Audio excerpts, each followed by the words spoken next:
Toyota dealership serving the Cayman Islands. Cayman Pharmacy Group, with a location in West Bay and professional pharmacy at CTMH Doctors Hospital. The Cayman Pharmacy Group has a location for you just around the corner. Seaboard Marine, with over 35 shipping ports, find your shipping solution by calling 949-4977 or visit seaboardmarine.com for competitive rates. Rotary Central, for more than 110 years, Rotary members have used their passion, energy, and intelligence to take action on sustainable projects. Fidelity Bank, for all your banking needs, visit fidelitygroup.com. Fidelity, we're good for you. And Roper's Janitorial, complete janitorial service for commercial, industrial, and residential. They get the job done right every time. This is For the Record with Orrett Connor.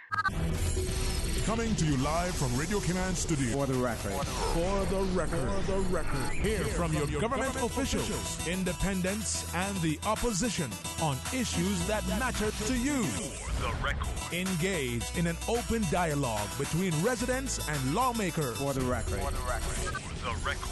Informative, impartial, insightful. This is your talk show. 1-800-534-8255. Your calls, your input. This is For the Record. And now, your host, Orrett Connor. Good morning and welcome to For the Record. We're a little bit late starting this morning and we extend our apologies for that. But be that as it may, we want to thank you for allowing Radio Cayman and, by extension, For the Record into your homes, into your vehicles as you traverse the busy roads of the Cayman Islands into your places of work, whether it be an office cubicle or if you're working in the outdoors. As you know, For the Record is a show produced by the staff and management of Radio Cayman, and it is geared towards keeping you abreast of issues as they arise and play out on the local, regional, and international scene. I am your host, Orrett Connor, and you're welcome to join me every Monday, Wednesday, and Friday from 7:30 a.m. until 10 a.m. Our phone lines are always open. There's always someone there waiting to take your calls. This morning, it is the radio voice of DJ Lynn. You can call us on our toll-free number provided courtesy of Flo. That toll-free number is 1-800-534-8255. You can also call us on 949-8037 and 949-6990. If you don't like to talk on the telephone, email us at For the Record. That is one word, For the Record, at candw.ky. WhatsApp us on 925-3261, where you can leave us a text message or send us a voice note, the contents of which will be played during the course of the show. And, of course, you can follow us on YouTube simply by subscribing to Radio Cayman, a live stream. For those of you who are on the roads of the Cayman Islands this morning, whether you're a cyclist, a pedestrian, operating any type of motorized vehicle on the roads, we urge you again to be extremely cautious. Remember that the life that you save may be your own.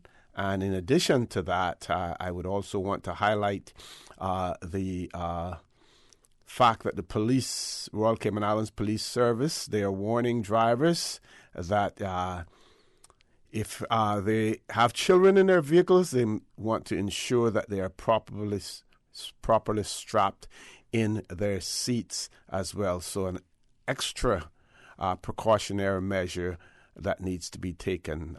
Those very precious cargoes that you're carrying with you, ensure that they are safely secured in the vehicle.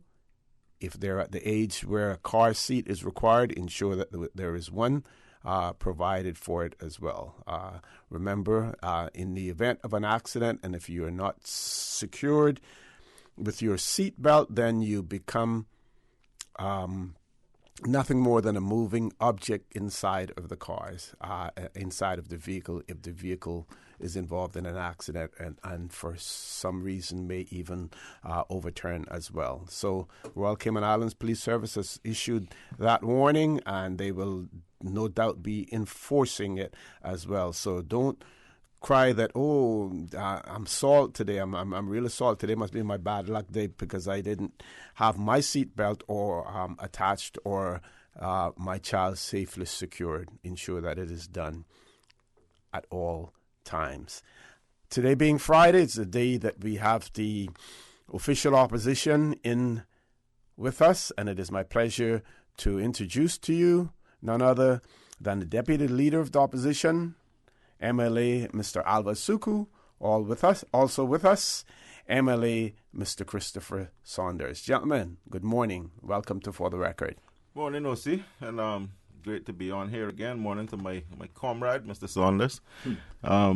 We are starting off the show. I think we're going to be joined by Mr. Brian shortly as well. Okay, great. So unfortunately, Mr. McLean won't be able to make it today. He's otherwise occupied, but he sent us to represent the opposition. Emissaries, right? Yeah. So we'll try to fill his shoes today as well. But looking forward to a good show. We all attended the graduation last night at Clifton Hunter, and I think that is on everybody's mind this morning. We really have some brilliant young people who have now moved on to another stage in life, and I was extremely impressed by some of the grades and some of the accolades those young people received last night. I remember sitting there on that stage and thinking to myself, if nothing else, when I leave politics, I know that Cayman's going to be in good hands with the generation coming behind us. But I wanted to congratulate the class of 2019 and, congratulate them on a job well done and for working extremely hard. A lot of them did a lot better than I did when I was at that age. So, I was quite impressed. And I think there are a couple of things that we want to talk about this morning. I wanted to bring up a subject of climate change, but in addition to that, I think Mr. Saunders especially wanted to talk about those young people and some of the obstacles that he sees in their way and things that we can do to make their future look brighter. Okay. With that, I'll hand over to Mr. Saunders to say good morning. Sure. Morning, Mr. Saunders. It's great to be back. I was a little off island several times over the summer, so trying to get back into the rhythm of things. It was great to be back, I must say. This is the best part of the job when you get the chance to engage with people. So outside of directly going to meet with them, this is always a good forum. It gives you an opportunity to hear what the public is saying. I was also impressed last night with the grades. I mean, we have some really brilliant kids, and I can tell you, I'm a person who read, I guess, many Caribbean newspapers, and there have been a lot of stories in many of the Caribbean newspapers in terms of the successes of the children in respective countries, passes, and so forth. And I think, based on what I saw last night, it's safe to say that Cayman is still definitely up there.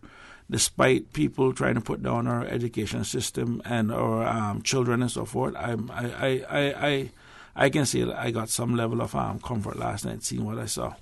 Also, just as a topical thing, I know today is the last day for Cayman 27, after 27 years, and I really want to thank them for the contributions that they have made in developing the whole ICT sector and delivering news and everything else for the past 27 years. I mean, like with anything else, we become emotionally attached to different things, but nonetheless, what it is that they do over there is vital to our democracy, is vital to our country, and I really and truly want to thank them. At the same time also, I must say I'm a little bit concerned. No, I am not going to get into the whole issue in terms of, what led to the suspension of their license. But nonetheless, what I am concerned about is, one, that, and this was something that we raised in the Legislative Assembly last year. I remember specifically carrying the question that dealt with this, and the OFREG people came down there and dealt with it. But one of the things that we were concerned about then as we are today, and this was something that was exhausted pretty much, is the lack of enforcement across the board. I cannot fault any regulator for enforcing the rules as they should. But what I do have a problem with is when the enforcement isn't applied consistently across the board. Now, I'm going to get into a little bit more deeper. Well, we're going to take a commercial break, so we don't have, rather than you getting into it and having to interrupt you, let's take a commercial break. When we return, then we will talk some more about Cayman 27 and its stoppage of service as of after today. Folks, please stay tuned for the record. We'll be back shortly. The Cayman Islands boasts of a long, colorful, and rich history. In tribute to our roots, Radio Cayman, the voice of the Cayman Islands, is pleased to bring you the Historical Vignette Series, sponsored by Cayman National Bank. Visit Cayman National Bank today for all of your financial needs. The Cayman Islands, He hath founded it upon the seas.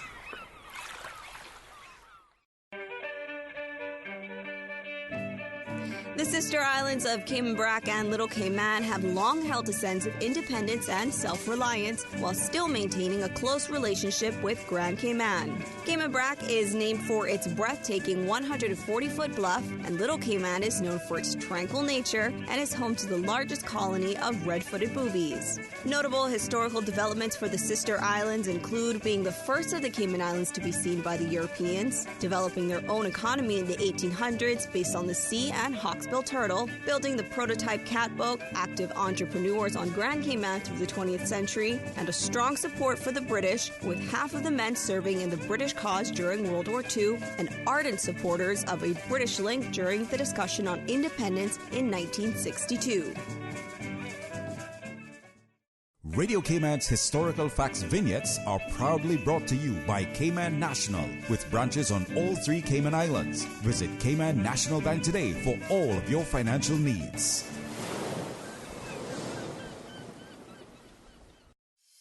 $540 months. 16,425 days. 394,200 hours. 45 years. That's how long we've been committed to serving you, and we won't stop there. Over the years, we have proudly grown with Cayman, making a difference in the community. That's why we're here, to stand by you. We are Cayman National. And we thank you for standing by us for 45 years and counting. Looking for a new car? We can give you a zillion reasons to switch to electric. They cost you less to run. They helps to save the planet. They are free charging stations all across Grand Cayman. Low maintenance needs. They're quiet both inside and out. And they're the future. But most of all, the government has reduced custom duties on electric cars. For cars valued below $30,000, you now don't have to pay anything. Visit the Ministry of Commerce, Planning and Infrastructure Facebook page for more information on electric cars.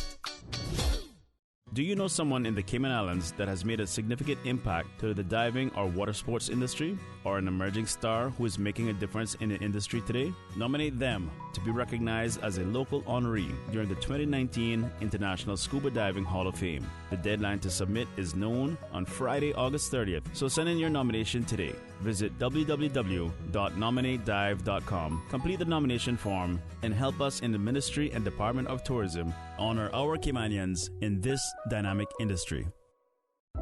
It was a day that changed my life. No words can describe the feelings of seeing my baby boy sick for the first time. The overwhelming feeling of fear to be responsible for his health and happiness became my priority. So I did what any nurturing mother would do when their baby is sick. I took him to get some of the best medicine possible. CTMH Doctors Hospital Pharmacy understands the importance of careful decisions you make every day for your family. Our staff work towards healthcare excellence and providing the most current and up-to-date training with pharmaceutical care, so you can feel confident in knowing that your family is safe with the right medication. At CTMH Doctors Hospital Pharmacy, we take care of your health. Have you seen the latest? Cayman has been ranked the most expensive place to live. It's time to buy smart. It's time to buy Ropers. Find everything for your home and kitchen at low prices at Ropers. Ropers Janitorial, 949-2511. Email janitorial@ropers.ky. Clean up your spending with Ropers Janitorial, 949-2511. Ropers Janitorial also offers complete janitorial service for commercial, industrial, and residential. They get the job done right every time. Ropers Janitorial, 949-2511. Congratulations, it's a boy. During the greatest events of your life, whether or not you have the right health insurance coverage should be the last thing on your mind. That's why at Fidelity Health, we are committed to helping you get matched with the right plan to suit you and your family. We offer a range of plans to suit your budget, plus access to a network of quality care throughout the Caribbean and the USA. You can relax and enjoy life's greatest moments when you are covered with Fidelity Health. Call us today at 949-7822 for a free quote.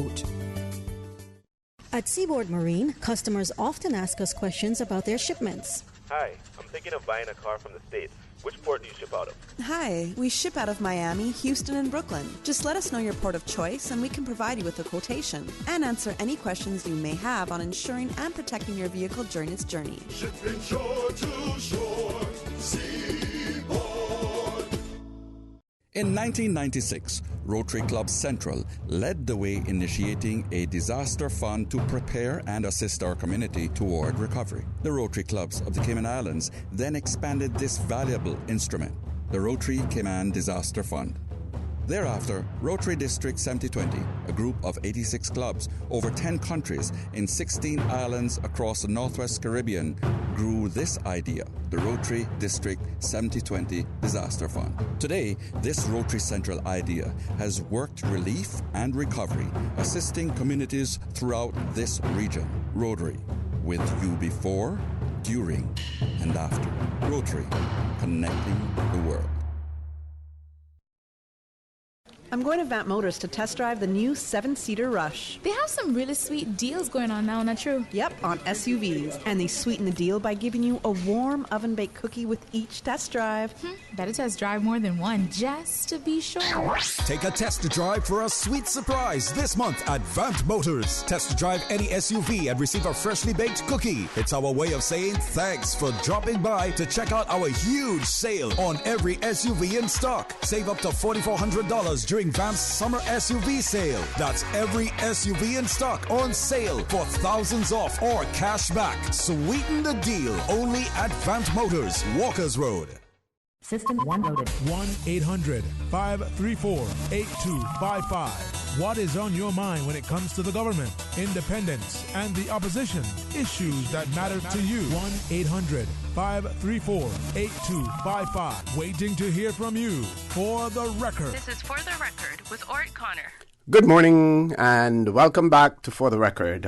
Sorry for the long break. It seems as if our commercial breaks are actually longer than the time that we get to talk. But of course, we have to pay the bills here on Radio Cayman as well. But we will get that all sorted out soon. We have about 5 minutes and then, of course, we go to the 8 o'clock news again. So, Mr. Saunders, back to you. Yeah, the issue that I have, OC, is part of, I guess, something that's buried in our psyche, within our culture to some extent. We're one of the only local providers we have. And I'll say that is Randy. Randy, at the end of the day, is still Caymanian. Mm-hmm. He's still trying to provide the service. Yeah, Randy Merritt.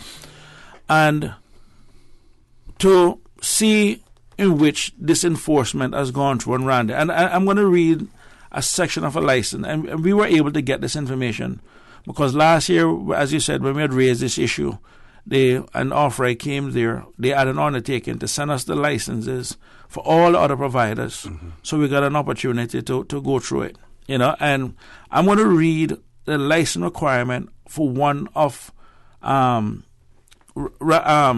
27 competitors, and I won't say the name of the company, even though it should be public. Mm-hmm.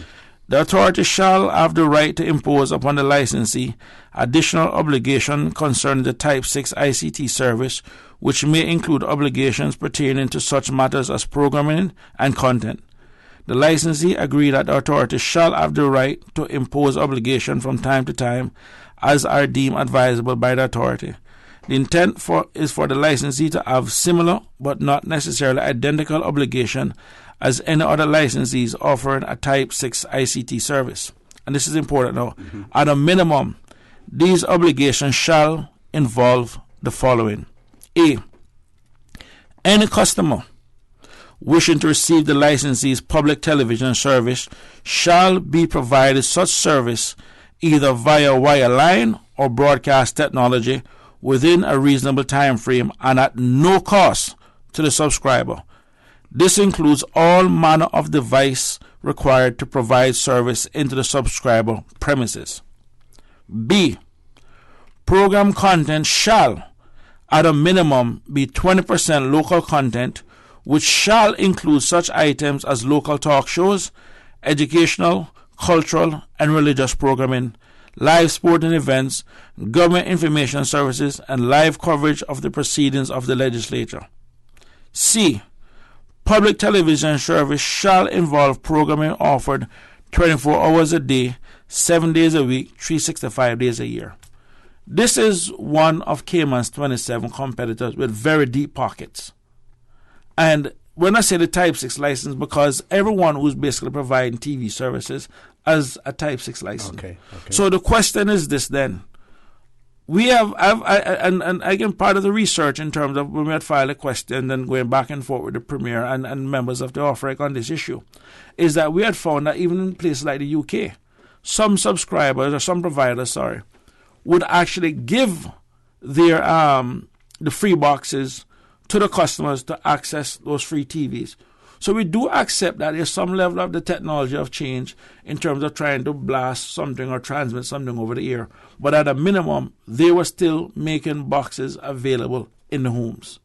Now, this issue came about with World Cup because one of the things with the FIFA World Cup is that the opening game plus the finals are actually required to be free. Now, when people weren't being able to access these games for free, I'm like, why is it everywhere else in the world people are getting these games free, but we in the Cayman Islands literally have to have a paid subscription to do it? And this, OC, is really the genesis of the problem. So I want to know then, why is it that they're willing to enforce the rules? And like I said, I have no problem with any regulator enforcing the rules. And if Cayman 27 are in breach of any of the rules, by all means enforce them. But my issue is, where is enforcement for the other licensees? So in essence, if you want to break it down short, the Caymanian who has his business is being enforced upon, and the other businesses that are not Caymanian owned are basically getting a pass. And you said this is where the crux of the matter is.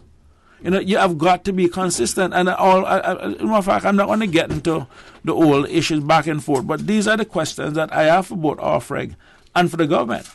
And then for other people to get up and say, well, we didn't know what was going on. OFREG, for the public can understand, is one of the very few government entities that actually involves 3 ministers. The Premier has direct responsibility for it. OFREG also deals with fuels, which is Minister Joey, and it also deals with water, which is Minister O'Connor. So at a minimum, you got 3 eyes at some point is supposed to be on OFREG at some point. So their ability to manage or to basically say they're not aware of this or that begs into question then what's the information flow between the regulator and also to the government who has some level of thing. Now, I don't expect the government to get into the day-to-day management. But here we are now in the middle of hurricane season, which has already started. We have one less provider in the event of there's a bigger emergency or something. And then when you also do consider that right now there's already a shortage of even getting information out to the public at large in case of there's an emergency, we don't need less at this point, we need more. Okay, time for us to take the break for the 8 o'clock news. Folks, please stay tuned. For the record, we'll be back immediately after the 8 o'clock news. The voice of the Cayman Islands. 89.9 FM in Grand Cayman and 93.9 FM in Cayman Brac and Little Cayman. Silver wings shining in the sunlight. Radio Cayman. Access to information. Your community. News and information. Radio Cayman is your choice, your voice for today's biggest news. Radio Cayman.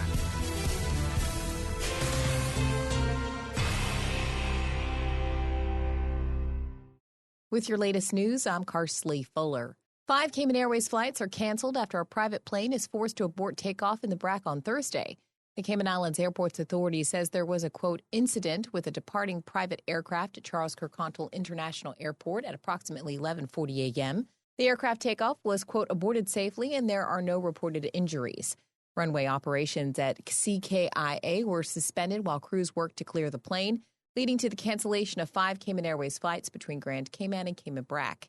Extra flights have been added today to accommodate the travelers affected by the cancellations on Thursday. Plans move ahead for Cayman's long-term residential mental health facility. As Radio Cayman's Dion Anglin reports, government announces the construction phases of the long-term residential mental health facility are back on track. On Thursday, the Health Ministry announced the Public Procurement Committee has accepted recommendations to award the contract to construct site works, main building, and cottages for the long-term residential mental health facility. The construction phase is set to be mid-October this year. According to government officials, the works, which were split into smaller packages in order to ensure cost-effective measures and fair competition amongst smaller firms, has been met with success so far. The PPC has accepted the recommendation to award the enabling works package to Ron Wilson's equipment, and according to officials, this portion of the facility is estimated to cost $1.3 million. Phoenix Limited gets the award for the construction of the LTRMHF's main building works package and is estimated to cost $5.8 million CI dollars. The PPC has also accepted the recommendation to award the contract to AAA Construction Limited for the construction of the LTRMHF's cottages work packages in 3 distinct clusters, each comprising 3 cottages, a total of 9 residential spaces capable of accommodating 54 patients at a time. The ministry will work with PWD on this 3rd draft contract in due course. Estimated costs for this portion of the facility are in the region of $2.6 million CI dollars per cluster, with a total of $7.9 million CI dollars. The awards are subject to the company successfully entering into a contract with the ministry. The Public Works Department, PWD, and the ministry will begin work on these draft contracts immediately. The entire project is estimated to open its doors in the second quarter of 2021. Reporting for Radio Cayman News, I'm Dion Anglin. Dozens of real estate agents, brokers, and developers participated in an in-depth workshop hosted by the Department of Commerce and Investment. The goal, to understand what their responsibilities are when it comes to implementing a risk-based approach to detecting money laundering and terrorist financing. Facilitated by DCI's Claudia Brady, the 4-hour workshop included presentations from the Department of Commerce and Investment, the Financial Regulatory Authority, providing background on the global expectations for increased vigilance from a variety of sectors, including real estate. Currently, over 70% of the country's real estate agents have registered with DCI, and those not in compliance face fines. Now, with the check of international news, here's the BBC, which will take us out of the newscast. I'm Karsley Fuller from Radio Cayman's newsroom. BBC News with Jerry Smith. Police in Hong Kong have warned that people taking part in banned demonstrations on Saturday risk up to 5 years in jail. They accuse protesters of provoking the clashes that have taken place during earlier rallies. The organisers say the march won't now go ahead. The authorities have also arrested some democracy activists. Several days of intense airstrikes by government and Russian planes have caused thousands of civilians to flee the rebel-held town of Marat al-Numan in northwestern Syria. Government forces have been gradually advancing northwards through Idlib province. More than 2,000 people are now known to have died in the Ebola outbreak in the Democratic Republic of Congo. It's the second worst epidemic on record. Another death has been recorded in neighbouring Uganda despite a screening programme. Germany has made it easier for the descendants of those who fled Nazi rule, most of them Jews, to reclaim German citizenship. The new law allows people descended from German mothers to do this. Previously, it applied only to those who were descended through the male line. The United Arab Emirates has acknowledged it carried out airstrikes in Yemen this week, but it rejected the Yemeni allegation it had targeted government troops, saying it had struck against what it called terrorists. BBC News. Access information. What's happening in your community? News and information, music and more. You can find us. www.radiocayman.gov.ky. Like us on Facebook and follow us on Twitter. Radio Cayman is your choice, your voice for today's biggest news. Radio Cayman.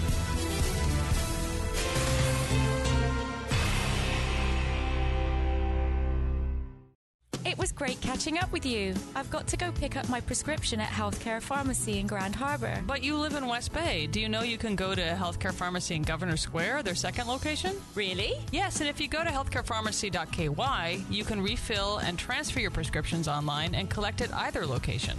That's so convenient. Thanks. I'm off to Healthcare Pharmacy in Governor Square. Healthcare Pharmacy Grand Harbour, Healthcare Pharmacy Governor Square, and always healthcarepharmacy.ky. Always ensure that food preparation utensils are washed with a strong detergent and rinsed in hot water in the event that they have made contact with flood water. Boil silverware for 10 minutes and immerse glass, porcelain, china, and plastic items in a solution of hot water and 10% chlorine bleach before use. For more post-hurricane food safety tips, visit DEH website at deh.gov.ky. The Weather Report is proudly sponsored by Super Stitch Sewing and Fabric Center, your one-stop household store at 39 Pasador Place, Smith Road. Still offering the best prices in town. Call 949-2833 or go to superstitch.com.ky. Thinking of decorating your home or your apartment? Then Super Stitch is the place for all your household needs. We have sheets, comforters, bathroom accessories, curtains, and a whole lot more. We are the original curtain store with curtains for every room in the house. Some special now in curtains for $10 a panel. Yes, just $10 a panel. Come see us today at Super Stitch. Super Stitch, your one-stop household store at 39 Pasadora Place, Smith Road. Still offering the best prices in town. Call 949-2833 or go to superstitch.com.ky. Good morning. This is your 8 a.m. weather update brought to you in part by Super Stitch. Current temperatures outside, 85 degrees. Winds are coming in from the south at 2 knots currently. Barometric pressures at 1012.8 millibars and rising. Humidity currently at 82%. Synopsis today indicates light and variable winds and slight seas will continue across the Cayman area for the next 24 hours due to a slack pressure gradient over the northwest Caribbean. Additionally, upper-level trough conditions continue to be favorable to support some showers and thunder today. Radar images show scattered showers around the Cayman area which are drifting towards the southwest. The National Hurricane Center in Miami is issuing advisories on Hurricane Dorian, which at 4 a.m. was located at 23.8 north, 69.1 west, about 260 miles east-northeast of the southeastern Bahamas, with maximum sustained winds of 105 miles per hour. Moving towards the west-northwest at 12 miles per hour. This system poses no threat to the Cayman Islands. Forecast for today in the Cayman Islands, partly cloudy skies, 40% chances of showers and possible thunder. Temperatures will rise to the lower 90s. The winds will be southerly, 5 to 10 knots. Seas expected to be smooth with wave heights of just under 2 feet. Take a look at tonight, partly cloudy skies, and again 30% chances of showers with possible thunder. Temperatures expected to fall to the upper 70s. Winds will be southeast, 5 to 10 knots. Seas expected to be smooth with slight wave heights of less than 2 feet. High tide takes place today, 9:15 a.m. Low tide, 3:24. And high tide again tonight, 9:40 p.m. if you're out in the waters. Sunset in the Cayman Islands, 6:41 p.m. Sunrise tomorrow, bright and early, 6:11 a.m. Outlook is for similar weather conditions through Sunday morning. Over the next few days, Hurricane Dorian is expected to move northwestward over the Atlantic Ocean north of the Caribbean islands, crossing over the northwest Bahamas on Sunday. This has been your 8 a.m. weather update brought to you in part by Super Stitch. Super Stitch Sewing and Fabric Center was the proud sponsor of the Weather Report, your one-stop shop for all of your household items, craft items, jewelry, beads, and decorations, and much more. Call Super Stitch at 949-2833 or email customer care at superstitch.com.ky. Thinking of decorating your home or your apartment? Then Super Stitch is the place for all your household needs. We have sheets, comforters, bathroom accessories, curtains, and a whole lot more. We are the original curtain store with curtains for every room in the house. Some special now in curtains for $10 a panel. Yes, just $10 a panel. Come see us today at Superstitch. Superstitch, your one-stop household store at 39 Pasadena Place, Smith Road. Still offering the best prices in town. Call 949-2833 or go to superstitch.com.ky. From happy beginnings to happy ever after. Brit K protects your lifestyle with the best insurance cover at the best possible price. Health insurance with far-reaching benefits. 95% of claims settled in 5 days. Low-cost life insurance. And investments. Security in retirement. With a custodian pension plan. For happy beginnings and a happy ever after. Visit BritK.ky or call 949-8699. Brit K, where people come first. Support our tourism. Did you know government agreed very early on that the piers would be built on pilings in deeper water to minimize the environmental footprint? Marine life will still be able to move freely underneath them, and coral relocation remains part of the plan. Looking forward, looking bright. Learn more and spread the word. Support our port, support our tourism. The traffic report is brought to you by Subway. Planning a meeting, event, or office celebration? Visit subway.ky to place your catering order today. All right, a pleasant good morning to our drivers on the road. I want to remind you, school is back in session, so if you have to try to get into work, expect some delays, especially coming in from the east. East-West Arterial is moving quite slow as you head on towards the Lantern Point and Prospect area. Things also begin to crawl as you get around the Kings Roundabout and head on towards the Linford Pearson Highway. Things also slow in the area by the C&B Roundabout, Godfrey Nixon Way, and Eastern Avenue. Clear flowing traffic in town as you take a look at Edward Street and Shedden Road. Traffic is moving nicely around the Butterfield Roundabout as well in town. In and out the traffic of Industrial Park area is not too bad either. Anyways, nothing to report at this time. Once again, I want to remind you to buckle up and be safe as kids are back in school. This has been your 8 a.m. Subway traffic update.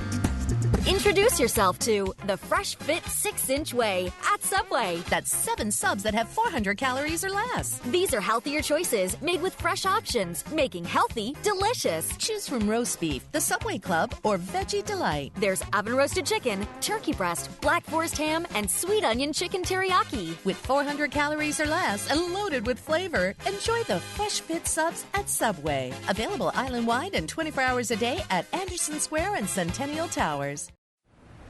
The traffic report is brought to you by Subway. Planning a meeting, event, or office celebration? Visit subway.ky to place your catering order today. There are plenty of reasons to be a Logic customer. There's lightning-fast internet connectivity. There's the great overall customer experience. And now, you can improve your Wi-Fi connectivity with Logic Boost Wi-Fi for free. With Boost, you can extend your freedom to stream, game, and download seamlessly anywhere in your home, like your patio or your underground lair if you have one. Sign up now for any Logic Bundle package and get free Boost Wi-Fi for a limited time. Visit logic.ky for details. For the record with Orrett Connor. Initiating system. For information that matters. For the record with Orrett Connor. Continues right now on Radio Cayman. Good morning and welcome back to For the Record. In the studio with me, we have Deputy Leader of the Opposition, Mr. Alva Suku, MLA, Mr. Christopher Saunders, and we have also now been joined, as promised, by MLA, Mr. Kenneth Bryan. Mr. Bryan, good morning. Welcome to For the Record. Good morning, Mr. Connor, and good morning to your listening audience, and good morning, colleagues. It's a pleasure to be back here on the show. As my colleagues have already started the punch of everything, I expect to have a meaningful conversation here to continue to enlighten the people of the show. So it's a pleasure to be back on. Excellent. Thank you very much. I just want to make some comments and have you all respond to that as well on the same topic that Mr. Saunders is going to continue to discuss.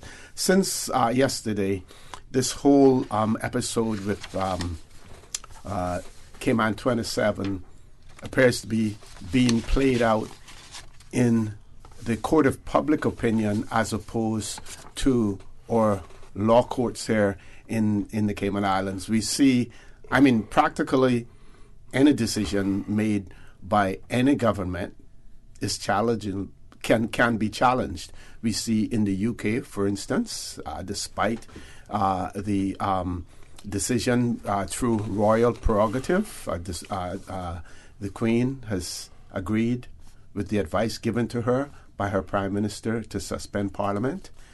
We see that now being played out in the Scottish courts, and despite the fact that today that interim injunction that was being sought was denied, the courts have agreed to accelerate the process. So rather than having a substantive hearing next week Friday, they have pushed it up to next week Tuesday. My question is, are you aware of any attempts that have been made by the owners of the company to seek redress in our local courts? No, Osi, and just to make it clear, and this is my position, because, I mean, from the users' break, we have not had a chance to discuss this as a group. So literally every opinion here will be separate. But my issue is this, and I've said before, I have no issue with any regulator enforcing the rules. The rules are there for a purpose. And what the public need to understand also is that when you're regulating an entity, the primary purpose of regulating the entity really and truly is in the best interest of the public. You know, it is what's best for us, the people. I mean, ultimately, I mean, one of the things, if you look at it realistically, and I want to read one of the other licenses, one of the other licenses that was issued, and I just want to go into that, and it says, I won't name company. Sure. At a minimum, these obligations shall involve the following. Any customer wishing to receive the licensee's public television service shall be provided such service either via wire or broadcast technology within a reasonable time frame at no cost to the subscriber. This includes all manner of device required to provide the service into the subscriber's premises. B. Program content shall at a minimum be 30% local content, which shall include such items as the local talk shows, educational, cultural and religious programming, live sporting events, government information services, and live coverage of the proceedings of the legislature. C. Public television service shall involve programming offered 24 hours a day, 7 days a week, 365 days a year. And D, this is the one I really want to touch on that was different. The licensee shall construct a studio for its local content programming at a cost of no less than CI $400,000. Now, my main issue is that I accept that if you were to have 4 or 5 entities, and then to each ask them to go and spend $400,000 or to duplicate something when they can probably share a studio or something, those are the kind of things I would accept. Absolutely. But at the end of the day, the license still requires that once you have a Type 6 license, you must provide this service for free. So in essence, you take like a Cable and Wireless or a Flow that provides TV service. They have a legal requirement as per their license to give us the necessary tools that we need to make sure we can get the free TV they're supposed to be asking. So in essence, people have a right to go and demand, I need a box or I need whatever it is that you need to give me so I can access this. This is what is required. And my issue is, why aren't these being also enforced? Now, the only local TV station that is owned is the one where it appears the enforcement has gone, no, I'm hoping that the IC, the OFREG is listening and decide, you know what, let us go put our foot down. Because my issue at the end of the day is it has to be a level playing field. But in fairness, I'd expect some level of preference given to Caymanian-owned businesses to some extent. But it can't be a situation where you just sit down and says, well, we're going to do it on this side, but we don't want it on that side. So to answer your question in a roundabout way, it's not a matter of it's a court issue. The rules are the rules. But we expect everybody to abide by the rules. And the rules to be applied fairly. Yeah. And so evenly. I want the free TV for my people. People out there have TV license in this country. They're supposed to be giving free channels and free TV to the Caymanian public. We now want our free TV. And this issue came up last year with the World Cup issue. It was basically not dealt with. And now here it is now, full force. We want the free TV for our people. And we expect Off-Reg to enforce the rules, because I want people now getting some free boxes and getting free TV. Mm-hmm. Now, another question. This legislation that we speak to, when that was promulgated, how many providers did we have in the country at that point in time, as opposed to now? And the reason that I'm asking that is that, for instance, the some of the requirements, a studio costing not less than $400,000. If there was only one provider, let's say Cayman 27, at that point in time, then that made sense. Has the legislation been reviewed and amended since to make accommodations? So, like, for instance, some of the suggestions that you made, I'm not sure if you said it on air, but I know we talked about it off air, where in terms of the provision of a studio costing not less than $400,000, that they could pool their resources, have one studio, and all use it, to broadcast, rather than having to duplicate, triplicate, quadruple, or whatever a studio, such studios. OC, let me try that again. I know you got to take that. Here's what would have happened, OC. Had Off-Reg enforced that rule, it would have then forced the other providers to go to Cayman 27 and say, listen, man, I'm getting pressured. Can I get a feed from you that will satisfy X, Y, Z, this? You go to government TV, I'm being pressured, I want the free, the LA services. That would have solved that problem. And everybody would have been fine. You see me? That didn't happen. And like I said, at the end of the day, that's what I have a problem with. Okay, we have two callers. Let's grab the phone calls. First caller, good morning. Welcome to For the Record. Good morning, and good morning to your panel. Good morning, sir. Morning. Morning. Yeah, I'm not going to take much of your time, but I just wanted to mention something that from day one when they had this Off-Reg thing that they were talking about, what we going to do and stuff like that, and immediately, wasn't long before, there was an argument between two of the guys that you all know who I'm talking about. And we got this thing now that you never hear from them, and I was made to understand that when they started, it was supposed to do mostly with things like the gas prices and all that thing. Well, for gas prices is still up there at $5. They have done nothing about that. Where other places, gas prices have dropped much, much lower than that, but we still continue to. What I say is that there is corruption in this island. Nobody wants to, I would say nobody wants to. I mean, people that watch things know there's corruption. But this Off-Reg thing, from day one I said, it's the only thing I can think about is that I found out how it was an Off-Reg. I call it an awful regulation because it has never done anything for anybody except for the companies that it's supposed to regulate. And this is the problem with Cayman.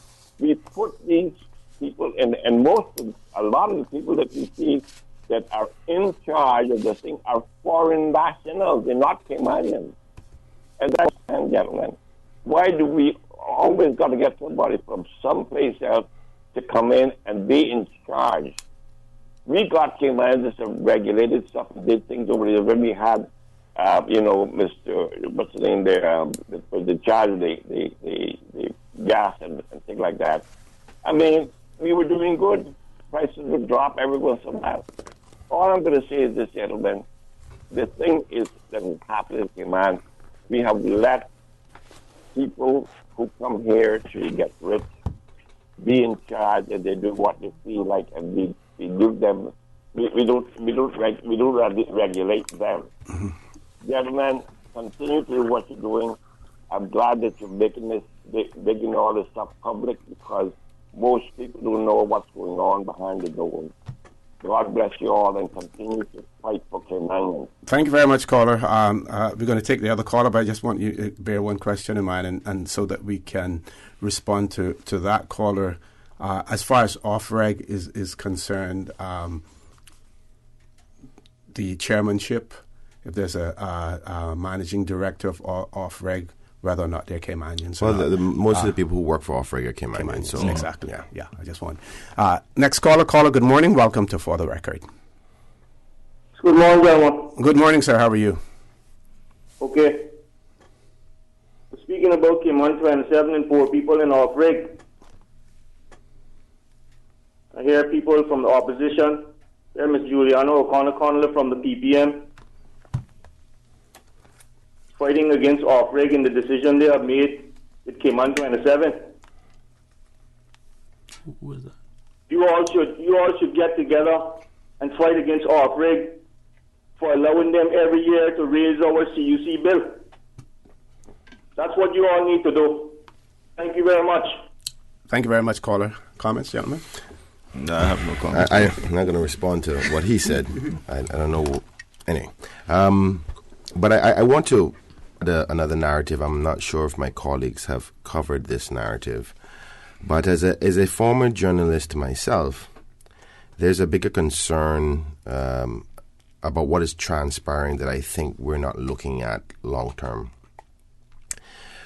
What we have is what is perceived to be unbalanced layout and playing field, which has ultimately caused the problem that we have now with a Caymanian-owned company deciding to close its doors, and a loss of jobs for many Caymanians who also work there, because that family and that business pride themselves in trying their very best to hire as many Caymanians as possible in a field of journalism where we don't really have journalism school. And I think they've been doing a good job in bringing on Caymanians and the like. But with my colleagues discussing the playing field element, the other concern I have is about messaging within a nation and what this ultimate action can potentially cause for the nation. I may have some personal views as to what I think could be transpiring politically, involvement and pressures, because that media house does critique on a normal basis the running of the government, and any independent media house is obligated to do it by its moral standard of the industry. That's what their jobs are. I was a part of that, but there's standards that they hold themselves to where they don't be biased and try to be as fair as possible.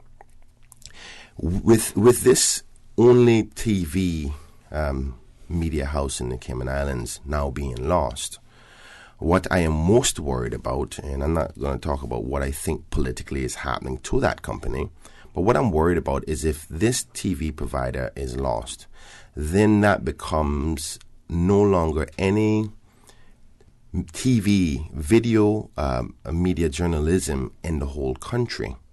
And there has to be a distinction between TV journalism and other types of journalism, because some people may say, well, Kenneth, you can get the media from online services or from the newspaper, and you're still getting media coverage, and those persons are independent.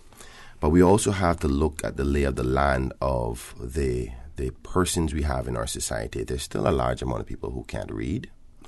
There's still a large amount of people who don't have access to internet services to go online, or not even technology efficient to go to websites and the like. Mm-hmm. So there's a large population of people who will not have access to that discussion and dialogue about what the issues are. And that's a very special power that the people have access to, because it holds the government accountable. Any government, it doesn't matter whether it's this government or us in the future or what have you. And with the loss of television, what you lose is a couple key areas of communication, because the human being communicates in very different forms. You have the audio, where you hear on radio, the visuals, where you see by video and you can see body language and the like. You also, people read and comprehend. And what I think is going to be lost is, without the theory of a picture says 1,000 words as opposed to a story. And if we don't have that, and some may say, well, the Government Information Services does cover video, but I'm waiting actually on the policy position as to what the role of CIGTV is, because they don't go to a robbery scene and video stuff. They don't go to a murder scene. They don't hold the government accountable, because their mandate is actually, the basis of their mandate to be in existence is actually to promote government events. And as a result, over the years, a part of it may be to promote government events, but it's also to keep the citizenry informed of what is happening throughout the islands as well. So they may not get into the dramatic things, but from a government's perspective, what they feel is information that the public need to have out there in terms of activities, where they need to go to do certain things or whatever. So information like public announcements, emergency services related things. But you won't. Sorry to cut you, Kenneth, but you won't see any very much critique of the government because GIS naturally it'll be more subjective than objective. Yeah. Yes. Well, I think that sums it up very well, OC. So, but that's that analysis or critiquing of the government is a very key part to democracy, and with the loss of this media house, it creates an environment that is very dangerous. Because, believe it or not, politicians have to be kept in check. I have to be kept in check because absolute power corrupts absolutely. And you don't want an environment like that where media can, there's no checks and balances on governments to critique their behavior. And I want to put this in place. I don't want people to think that I'm trying to go overboard here because, yes, you still have the online media houses. You still have print media and social network media. But it's a different type of media, and there's still a large section that will be left out, particularly like my seniors who are not going online on Facebook or checking CNS or what have you, that depend on sitting at 6 o'clock to watch the news and the information they get from that is not going to be biased from GIS perspective. That is very much what a government would want, where there's less accountability to them, and I am concerned about one part of the press release from the Premier yesterday, which gives me much concern. I hope he intends to elaborate, but it's the last part of his press release yesterday. It says the government believes that a TV station that produces and broadcasts local programs and news is a critical piece to Cayman's information infrastructure. So they understand the importance of it. We will immediately begin exploration as to how the void created by this closure can be quickly filled. Who won't fill it? What is the government? How can the government fill the void of critiquing themselves? But he didn't say that the government would do. Would be. Okay, hold on. He didn't say that. Very good point. I'm prepared for that response.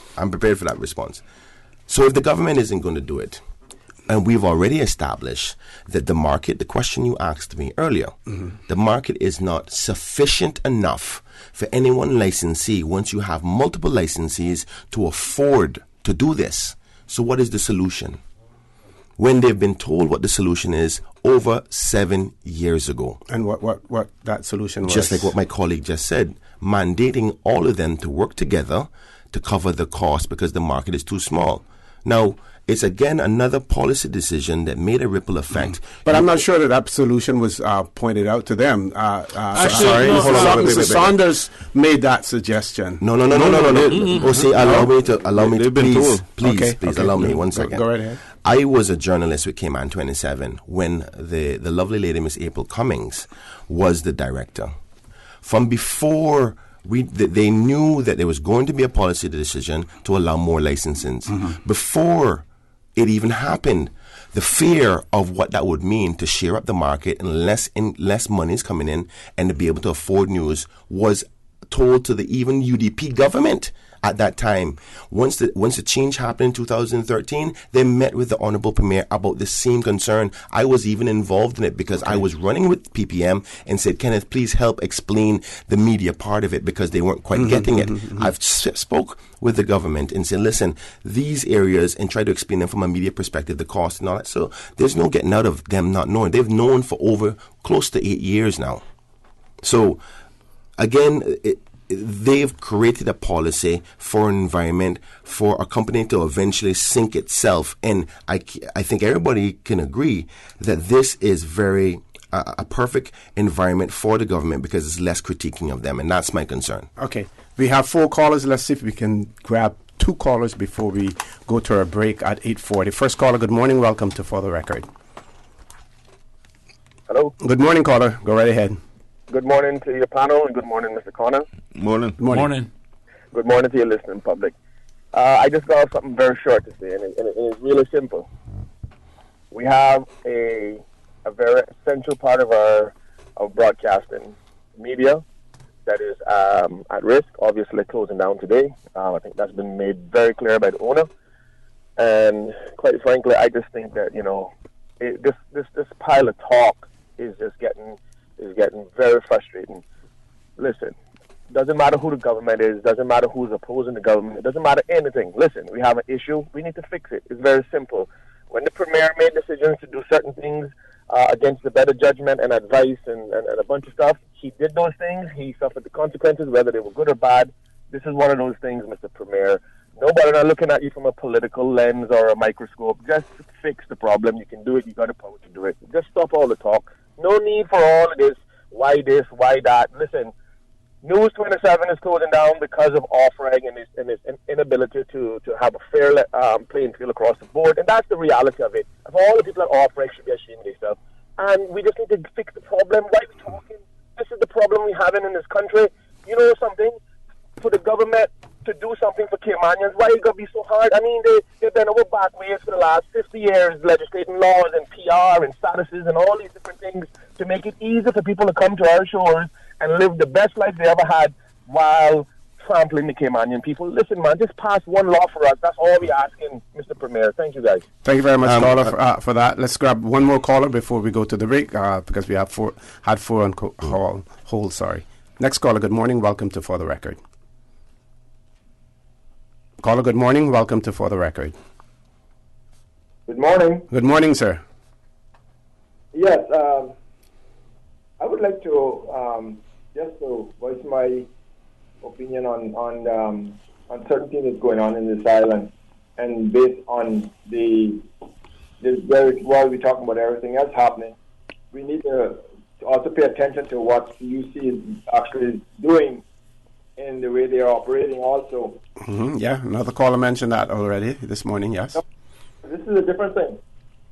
This is the point where CUC comes to you and they actually say, we would like to put a post or a light pole or a guide wire or something in your property. And the paper that they bring for you to sign is a paper that says, this that you're signing is going to last until the last descendant, 21 years after the last descendant of Queen Elizabeth II, and you're signing it for $1. Okay? Now, you all, I don't know how many people are paying attention to it, but what I am saying to you now is that when this happens, you are signing away that use of that particular piece of property in that area of the land. If you go to the Land and Survey and you were... caller, going to ask you to really get to the point real quickly. Don't have a whole lot of time. What I'm saying is they're asking you to sign away something for 21 years after Queen Elizabeth II died. Mm-hmm.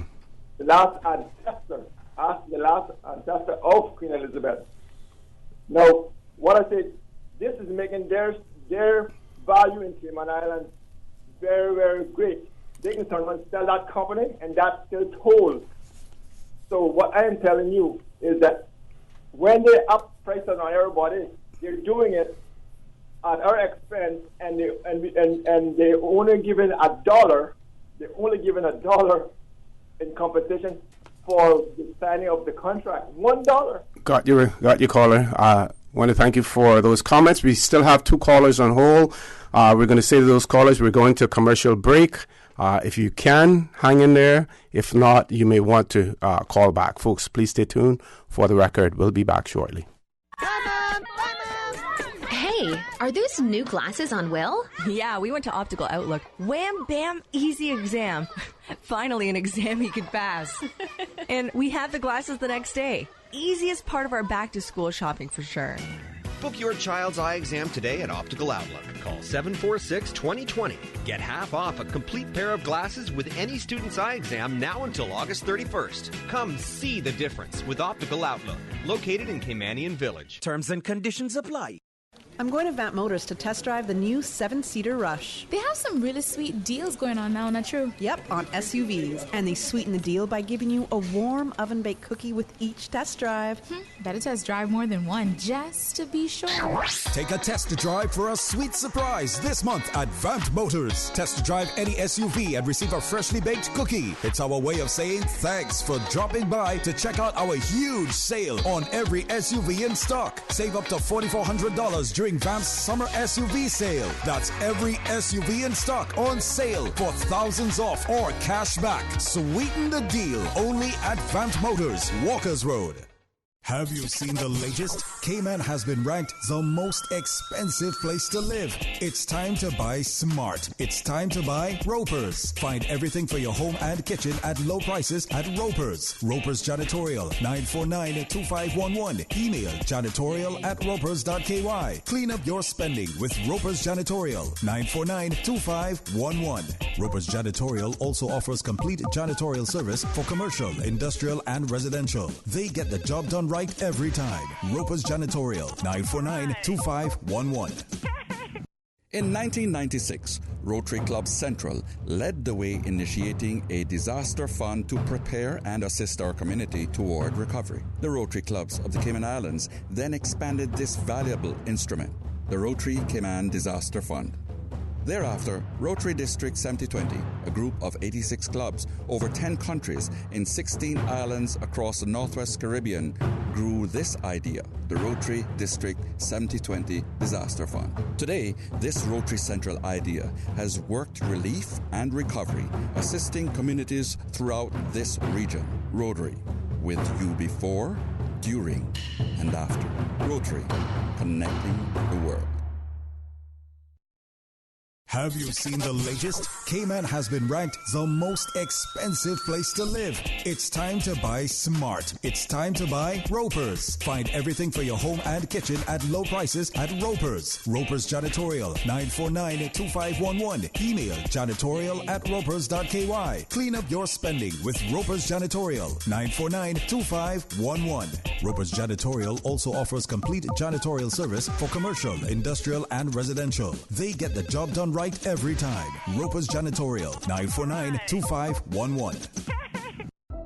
It was a day that changed my life. No words can describe the feelings of seeing my baby boy sick for the first time. The overwhelming feeling of fear to be responsible for his health and happiness became my priority. So I did what any nurturing mother would do when their baby is sick. I took him to get some of the best medicine possible.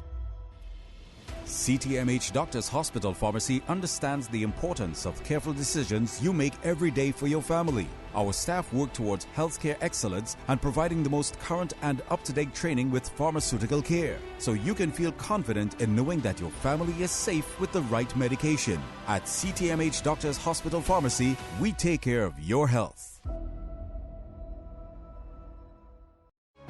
Sometimes having a middleman is not a bad thing, especially when it comes to insurance. Do you know that when it comes to cost, ease, speed, and peace of mind, insurance brokers ranked higher than when customers buy direct?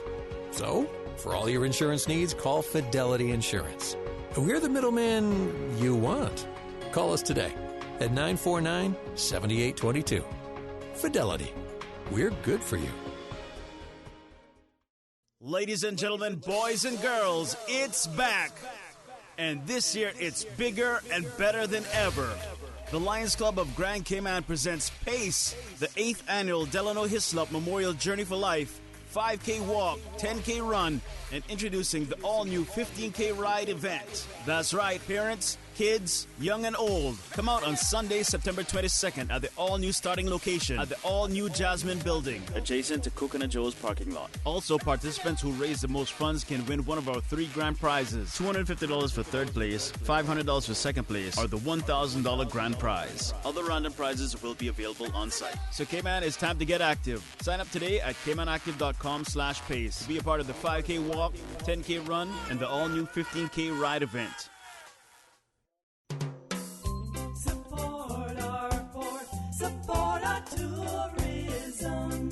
I support building the piers because the cruise industry puts millions of dollars into our economy each year. Without that revenue, young people like me risk facing an uncertain future. Learn more and spread the word. Looking forward, looking bright. Support our port, support our tourism. System 1 loaded. 1-800-534-8255. What is on your mind when it comes to the government, independence, and the opposition? Issues that matter to you. 1-800-534-8255. Waiting to hear from you. For the Record. This is For the Record with Orrett Connor. Good morning and welcome back to For the Record. In the studio with me, Deputy Leader of the Opposition, Mr. MLA, Mr. Alva Suku, MLAs, Mr. Christopher Saunders and Mr. Kenneth Bryan. We have one caller. Before I go to the caller, I just want to quickly read this, give our panel an opportunity to think about it and to respond to it when they get an opportunity. This says, good morning. Government is critiqued every day on radio stations, including Radio Cayman. This will continue after today. There is no danger of free expression dying without Cayman 27. Caller, good morning. Welcome to For the Record. I love when they respond directly to me. Yeah, good morning, OC. Good morning to your panel. Good morning, how are you? Good morning. Not too bad, man. OC, you see this off-red setup that's going on there with these people that supposed to be regulating Cayman, you know, companies and stuff like that. You know the biggest rip-off, right, you know? The biggest rip-off right now is the same off-road business, you know. With the expenses that I hear that they incurred over the last couple of years. Listen, we have to get rid of them because they don't mean Caymanians or Caymanians no good. You understand? Mm-hmm. I'm listening. A bunch of rip-offs. When I check out and calculate what they're doing, listen, we have to get rid of them. Thank you very much, gentlemen. Thank you very much. Colin. Just one comment there. That, we see the Premier has issued a statement. I would imagine, and my question is, when will OFREG issue a statement? And, they're being highly criticized in terms of this. When will they issue a statement? When will they clarify the situation as much as they can? Because it is out in the public domain, and I think it is incumbent upon them to try to help to clarify the situation as well. Sir, also, I just want to say one thing. The concept of off-reg is something that the country needs. Let's establish that. You'll never hear me get up and say that we don't need regulators, because at the end of the day, the CUC needs to be regulated. Fuels needs to be regulated. I mean, even if it's just the quality in terms of that.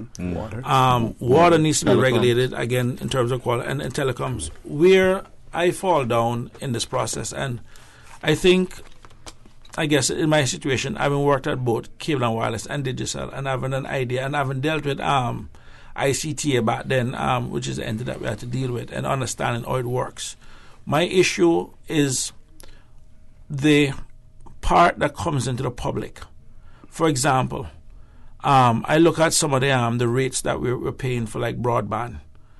I think the last time I look on the list of 196 countries that were surveyed, we were ranked like around 190th for the most expensive. You know what I mean? In terms of value for money, is really and truly the one thing, and this is where the public, rightfully so, is concerned. The question is, are we getting value for the money for the bills that we're paying? I can tell you, I see my cousins, I accept that we don't have economies of scale in some cases. And the idea behind not having economies of scale is that if you do have a monopoly or a duopoly, there is some level of regulation to make sure that the consumer isn't ripped off. And I think this is where it falls down on. And I can tell you, I still have a problem with what I'm paying for my phone bill. I still have a problem with what I'm paying for CUC. And I also have the same problem. I mean, take something as basic as even water. I remember reading something, I think it was United Nations, where it basically said that your costs for water should not exceed like 3% of the average household in terms of income and so forth. Now, these are the kind of information, the kind of data that I hope the government agencies are looking at to say, wait a minute, from our international best practices, looking at the average Caymanian income and everything else, you know what I mean? Are we meeting those benchmarks? But when you look at broadband speed and recognize that we're now moving into the technology age and everyone needs access to fast internet, everybody needs access to broadband. My issue is, and for the people in Bordentown that I serve and Alba serve and Eastern and North Side, where is the fiber optics that should have been rolled out long ago? I noticed you didn't mention Georgetown Central, so you're saying that Kenneth's constituency, no. They have it? They have the broadband. Just teasing. The problem that we have in this country, and I'm going to say it now, is the cherry-picking mindset. And we have seen it not just in this sector, we have seen it in healthcare, where the insurance companies comes in, they cherry-pick the healthy people, but cynical gets all the Irish people, which is in essence the taxpayers. It is this mindset. The businesses come in. The truth of the fact is most of them want to sell TVs to the hotels. That's really where they want to go and send. They get it in, it's close by proximity, the plane is flat. But do they want to go to the East End? No. Why? Because there's not, according to them, they don't think there's enough subscribers out there. But you signed a license, you signed an agreement, and you did your business model where it said you had to provide this for the entire country. Now, it's either you provide the service you're supposed to provide or you don't. But what you can't have is the situation where I'm getting, one person is getting 50 megs up in one side because he's there, but my people in Bordentown can't get high-speed internet. The children... And they're paying for it. Yeah. You know what I mean? So it is this mindset, and the flip side is this with off-reg. They either need to put their foot down and do what they're supposed to do, in not just a matter of the quality of service, but also value for money.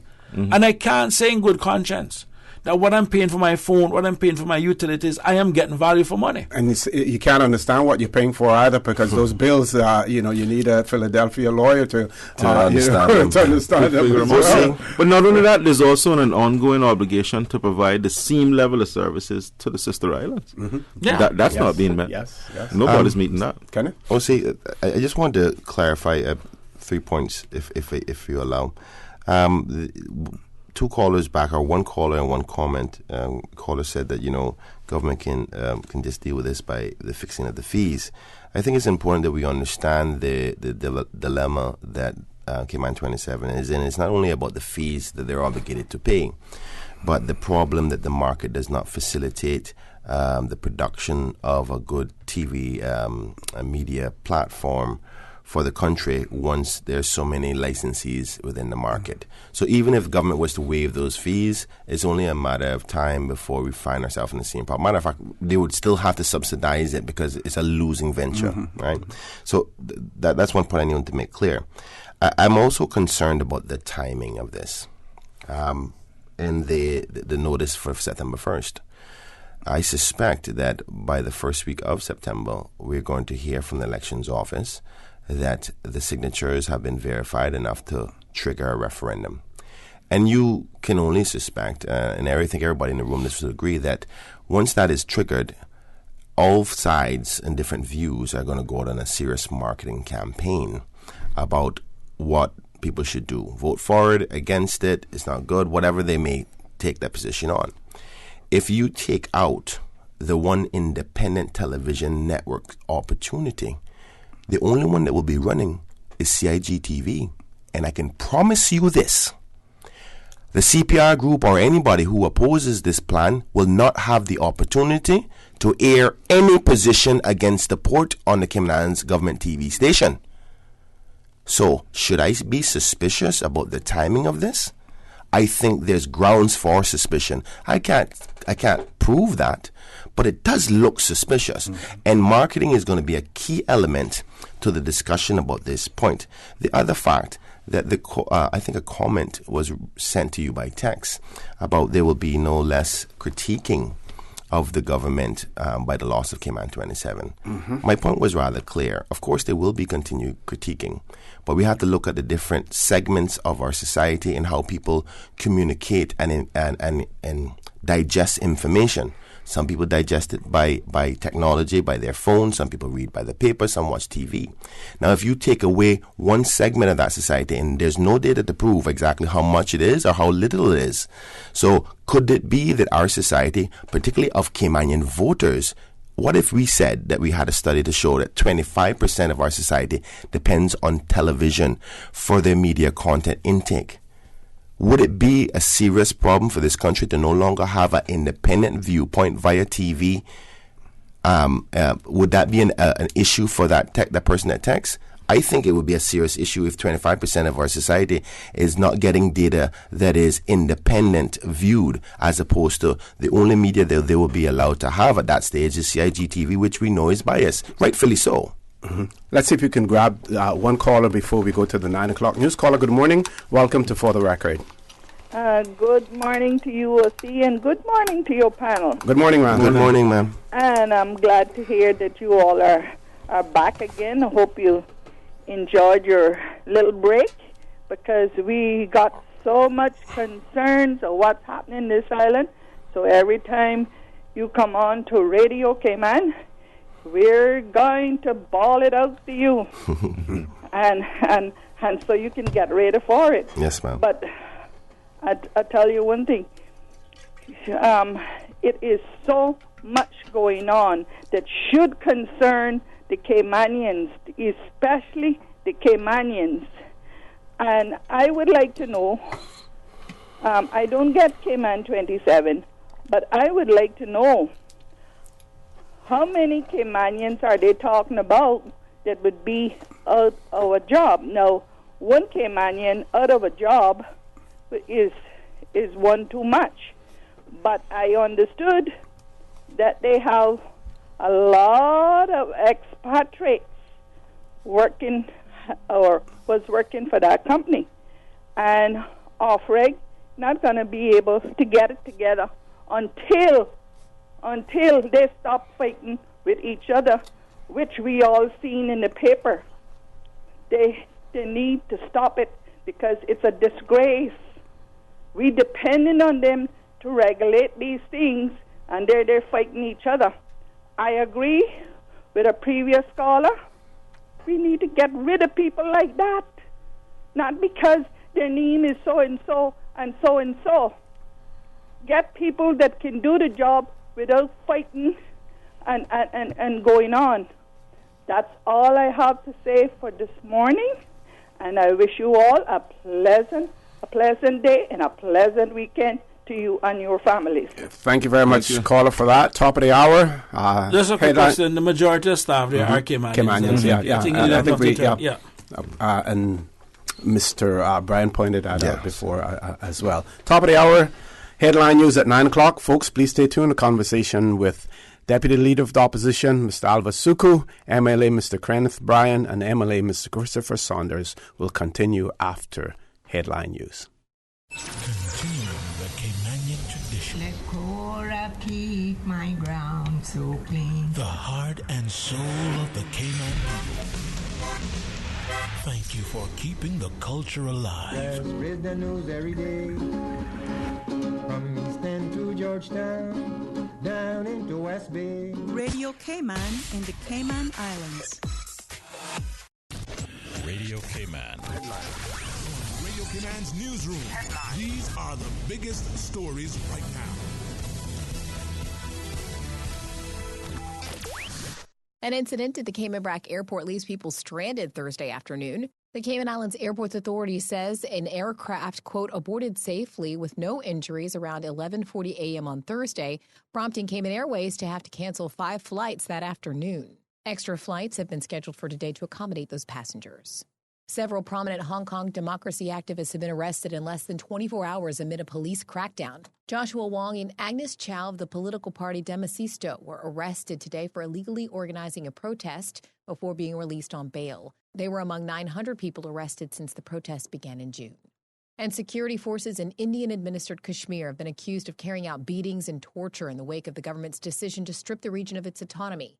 The BBC heard from several villagers who said they were beaten with sticks and cables and given electric shocks. Residents in several villages showed injuries to reporters, but the BBC was not able to verify the allegations with officials. The Indian Army called them, quote, baseless and unsubstantiated. Those are your headlines. I'm Karsley Fuller. Radio Cayman, the voice of the Cayman Islands. What's happening in your community? News and information, music and more. You can find us. www.radiocayman.gov.ky. Like us on Facebook and follow us on Twitter. Radio Cayman is your choice, your voice for today's biggest news. Radio Cayman.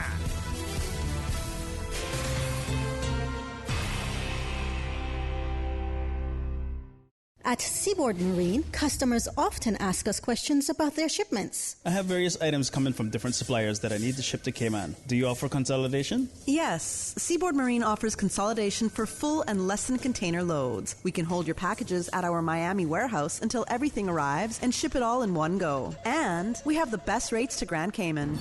Visit seaboardmarine.com for more information. Shipping shore to shore.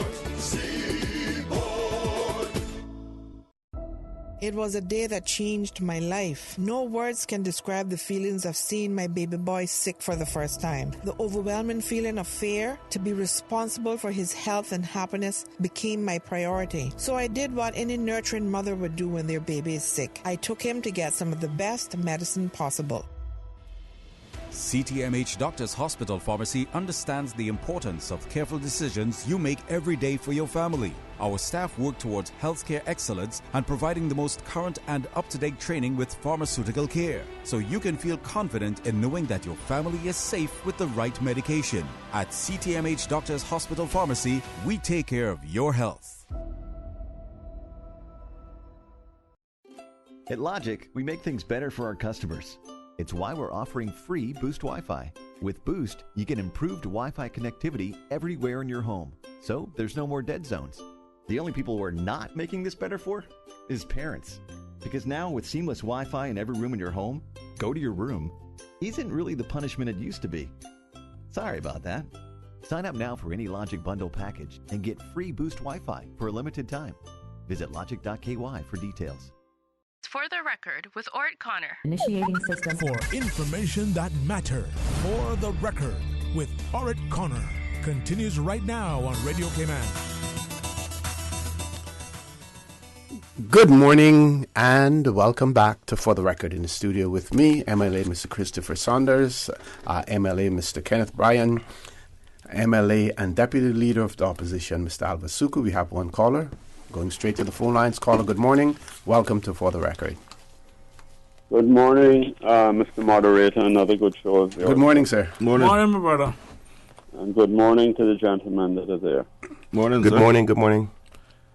You know, this morning I listen and I keep following what's happening in Hong Kong and some of these other countries where people are also fighting for freedom and also fighting against oppressive governments. Because I consider those as becoming very oppressive.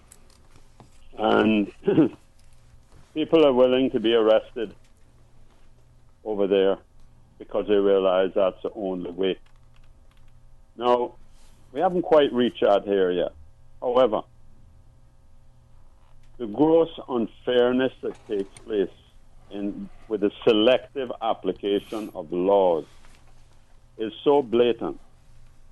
It is in our face nearly every day. This is another example. And as legislators, we have for a long time, I think immigration in 1992 was a committee of the whole House when everything was discussed and it was a final report written on it. So see, you were around in those days, I think. You probably will recall that. I don't think that any of our legislators, and Dr. Steve McFeel continues to refer to this, you're not using all the tools in the toolbox that's available to you as members of the Legislative Assembly under our so-called Westminster system, which, you know, I don't admire it. And you should have hearings on the misapplication of laws. We have the Penal Code, Section 100. When somebody puts pressure on people to not do what they should do or do things that they shouldn't do, that person that put pressure is in trouble. Section 119 of the Penal Code and Section 121. When there are laws and people don't enforce the laws, don't follow the laws, don't follow the things that are set down, there's consequences, including mandatory time in jail of 2 years. No fine. You go straight to jail, just like when you play Monopoly. Straight to jail. You pull the card. And that's what Section 119 and 121 of your Penal Code says. And it is your job, gentlemen, to ensure that laws are followed in our island. And I put that challenge to you. Laws are being violated, for instance, in the pension matters with the annual reports. I've discussed this with several of you on this subject. The law says, Section 85, take and read it again. Section 1 and Section 2. You're supposed to do a report every year on the status of pensions in the Cayman Islands. 2007 and 8 is the last report reaching the Legislative Assembly. The records that come out from the Department of Pensions say that the board did the reports, but the ministry refused them. When the minister has it, he's obligated to lay them on the table of the Legislative Assembly at the next following meeting. It doesn't occur, and the opposition doesn't challenge it, doesn't raise enough voice as what. That's not true, caller. Mr.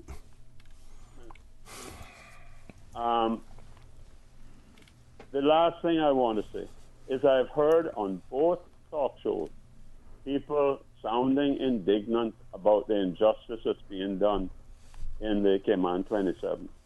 But I ask those people, you do not have a right to anything unless you're willing to defend it. And if you don't love what you have and be prepared to defend it, and defend it means if necessary, and I think in this case it is necessary, to take to the streets to demonstrate, then you deserve to lose it because you're not willing to take a stand. You're jellyfish backbone to most of the people in this country. They'll make verbal noise and they'll talk, but they won't get out there and take action. Yes, sir, it's something. Okay, I'm with most of what I want to say. Thank you very much, caller, for that, Chris. I just want to, here's a parliamentary question. You talk about the tools that have been available that we use.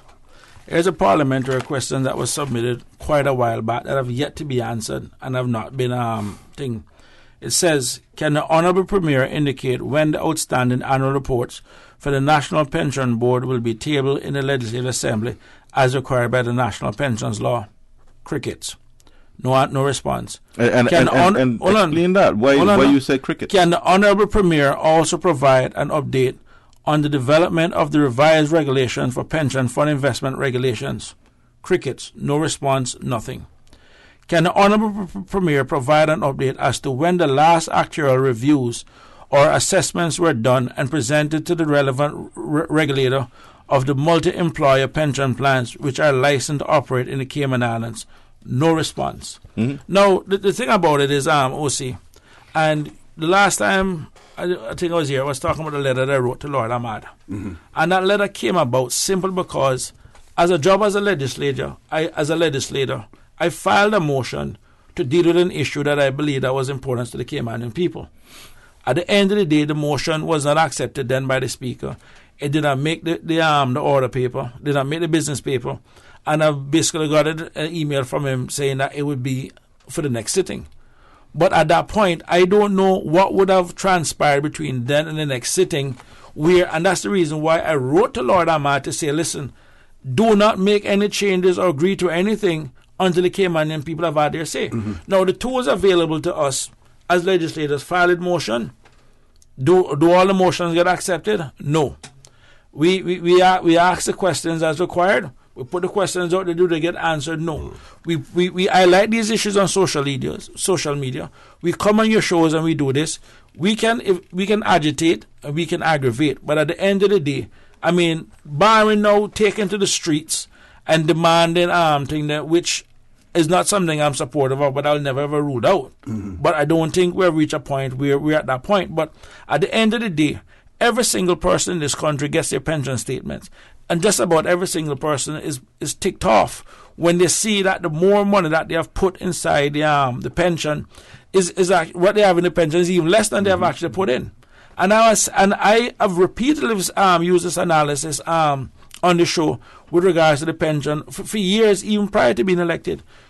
If you look at how long it takes a person to earn, in terms of just how the pension law is set up, it takes you 10 years of working to, in a sense, save 1 year worth of salary as per the pension law at the 10%.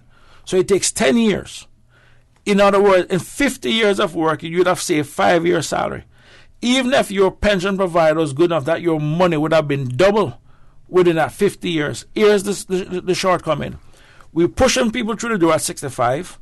Women are dying at, the mortality rate for women are 84. For men, it's 79, thereabouts. All going higher. Yeah. People are living longer. You push them through the door at 65. Women are required to live 19 years longer, but yet they only have 5 years or maybe 10 years worth of pension. What happened to the remaining years? You know, these are the kind of issues that we campaign on. We continuously bring to the public. And the truth of the fact is, OC, and I'm going to be honest with you, and maybe this is not the political correct thing to say, some of the way people in this country vote against their own self-interest. I mean, some of the idiots that they have, matter of fact, I'm not supposed to say that because the rules don't allow me to tell you. Unparliamentary. Yeah, sorry. I'm getting fired up. I'm sorry. You know, yeah. But some of I do question what it is sometimes when people go and exercise their democratic franchise, what it is that they think about. We have had some good people in this country. I can tell you two people that I am proud of, that I can say that came out of Borden Town, is Roy Borden and Gilbert McLean. I can tell you, running against Gilbert in the last election, OC, I started doing my legislative research, as you would do on any candidate. I mean, granted, the other two people I was running about, I didn't know not much about them because I didn't know where they came out from. But I went to the Legislative Assembly and I went and looked at Gilbert McLean's track record. And the truth of the fact is, OC, 95% of the time, Gilbert was actually correct in terms of what he was forecasting in this country. We have had leaders upon leaders, successful leaders in this country that have said to people, do not sell your land. If they want it, lease it to them. They call them communists, they call them socialists, they call them everything under the sun. And time have proven those people to be right. We have had too many governments in this country that have sold our people down the river, continue to sell them down the river, and they continue to be elected in this country. Now, I don't know what kind of sweet mouth some of these people have that when they come in your house and what it is that they tell you. I'm impressed. But it behooves me to see people constantly voting against their own self-interest. You know, and this is the issue that we have. Now, here we are, a Caymanian-owned business. And regardless of what anyone wants to think of Randy Merrin, he is still a Caymanian, he's still son of the soil. He is the only owned local television station. His competitors are all foreign-owned. And you mean to tell me you enforce the rules against the Caymanian, but you give the foreign-owned businesses with very deep pockets a pass? Something is fundamentally wrong with this culture. We look at the same thing again with health insurance. We bring people inside here to work. The majority of people in the private sector are non-Caymanians. Before you can get a work permit, you have to pass a medical. Basically, we are not bringing in people who are sick in this country to work. We're bringing in healthy people. Although the old changing the old HIV policy is a different thing for a different show that we need to look at. But in essence, the majority is we're bringing in healthy people. We turn around and allow the private insurers to insure these healthy people. and then turn around and say for the people who are sick and having issues, go and get cynical, go and be a burden to the taxpayers of this country that costs us over $50 million a year, and these guys are making $50 million and all millions of dollars profit a year. Okay, we had a caller, but that caller's gone. Hopefully they will call back. Let me say this, and I know Mr. Bryan wants to make a point as well. Because I've heard Dr. Steve make suggestions that the opposition needs to do more. We just heard one caller say we need to use our tools better. What are the tools available to us? We have parliamentary questions. We have private members' motions, primarily. And then we have bills, private members' bills possibly, and also questions on statements from ministers, right? The two that we utilize the most would be parliamentary questions and motions. Now, private members' motions. Now, we have submitted, and I think Mr. Bryan now holds the record for parliamentary questions that he has submitted every meeting of the House. And he has, I don't know how many outstanding that haven't been answered, but I submitted one recently, asking questions in Cayman Airways and leasing, payment of leases and which leases we pay in for aircraft that are not in service, all that sort of stuff that is important to this country. The minister didn't answer it. And I am now back and forth with the LA staff saying, listen, I'm supposed, according to standing orders, to get the answer to this in writing if he didn't answer it on the floor. I don't get that answer either. The Premier's policy with his ministers, and Mr. Miller has been through this, Mr. McLean has been through this. The Premier's policy is, if my minister not ready to answer the question, it's not hitting the floor. And he's not putting it on the order paper.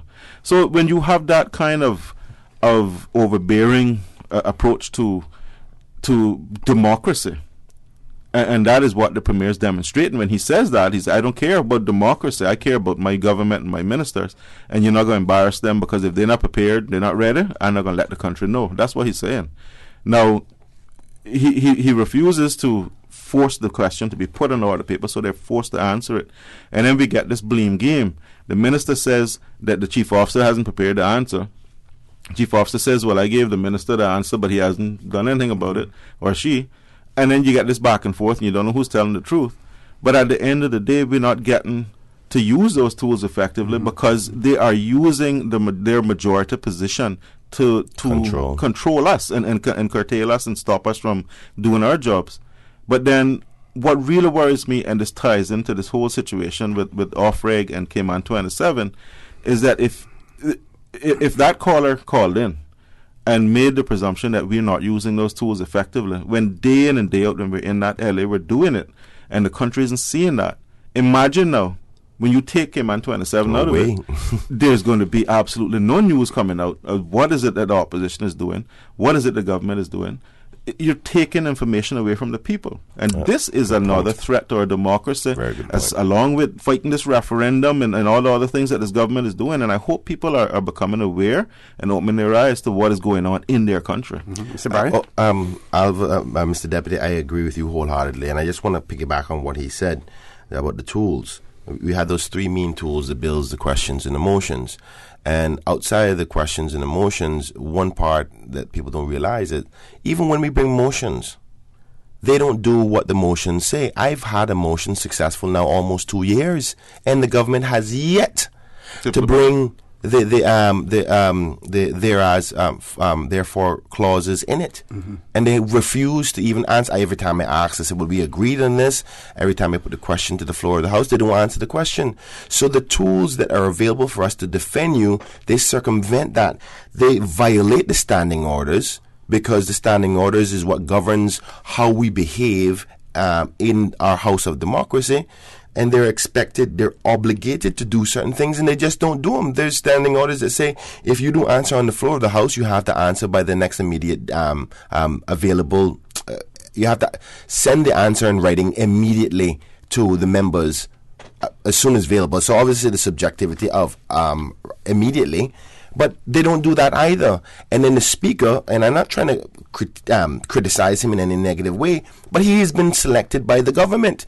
So he's not putting the pressure on them to adhere to the standing orders, which is the tools that we use to hold them to account. And rightfully so. I sometimes it hurts It hurts when people say we are not fighting against the government for their behavior, because that's all we do. I mean, literally all we do. And the other part about bills, and Mr. McField, Dr. McField says this a lot about bringing private members' bills. The biggest hurdle in that process is the cost restrictions. You know how difficult it is to do legal drafting? And the cost, if we had legal drafters available to us, we can't use the Attorney General's office. It's a biased situation. He's obligated to the Premier and that government. So, but also to the Legislative Assembly. I think we need to push that button more, because he's also legal advisor to the Legislative Assembly. I just think we need to be more, but that's a different story. When you ask for clarity on that, I've seen and listen. I know, but I'm just saying. He's my good friend. The Honorable Attorney General is my good friend, but he just laughs. He gives a little yeah, because he sees the unfairness of it. So we can't even really ask him to help us with drafting. But where do we get the drafting money from to draft bills? Sometimes, thank God that my deputy now is studying law. So we're getting more formalities of that. But legal drafting, even if he was a lawyer, legal drafting is totally different. Mm-hmm. There's a certain skill set that is necessary for that. And we don't have it at our disposal. So we're expected to come out of our own salaries to pay for that. And most people in the legal profession will tell you that it is one of the most tedious and reference to other laws, a convict that can come with other laws. They don't find it. A lot of people don't find it exciting to even offer up and say, well, let me do it for free or as a service. So people, I mean, I just want to inform people of the difficulties that we face on a daily basis when they are circumventing the proper democratic process for us to hold them to account, because they don't want to be held to account. Mm-hmm. And not only that, I think also I want to piggyback on the fact of the community has a responsibility to also watch the legislative sittings, because they would see when we are doing our work, when we are trying to push back against what they've been trying to undermine the people with. We do. That's all. I every time there's a battle as soon as the House starts. Well, see, I look at what is happening in the UK now, and part of where that gridlock comes from is the fact that you have a very razor-thin majority in the House. And it's very easy for the government to basically take a lose with a no confidence vote, where the government can be taken there. And this is one of the things. And in fairness to the Caymanian people, and this is where I have to give credit where credit is due. If everyone who was honest within their campaign promises and maintain that, the parties at the end of the day after the last election had 10 seats. The independents got 9. If we had even end up in a situation with a 10-9 government or even 11-8, and the speaker goes where it is, and you have 10 government members on the floor, 8 opposition members, when you have that close of a thin majority, you can't even afford to take a bathroom break. Because if a vote comes around and your members aren't in the chamber, you run the risk of losing it. And this is what happens when people break their campaign promises and go and join the very same thing that they campaign against, which I think is a slap to the electors of the country. And now we find ourselves where the government has a broader majority and more wiggle room than the Caymanian public intended for them to have. Mm-hmm. It was never envisaged there. I'm not saying that they wanted either, but what they did want was no clear majority. Mm-hmm. And 10 party members, 7 PPM, 3 CDP, 9 independents. The independents are the majority. Okay. And the real problem here is when politicians who campaign against policies, who campaign against certain issues, and then turn around and start to champion the very same things that they campaign against. This is really where the problem is. 'Cause I can tell you one thing.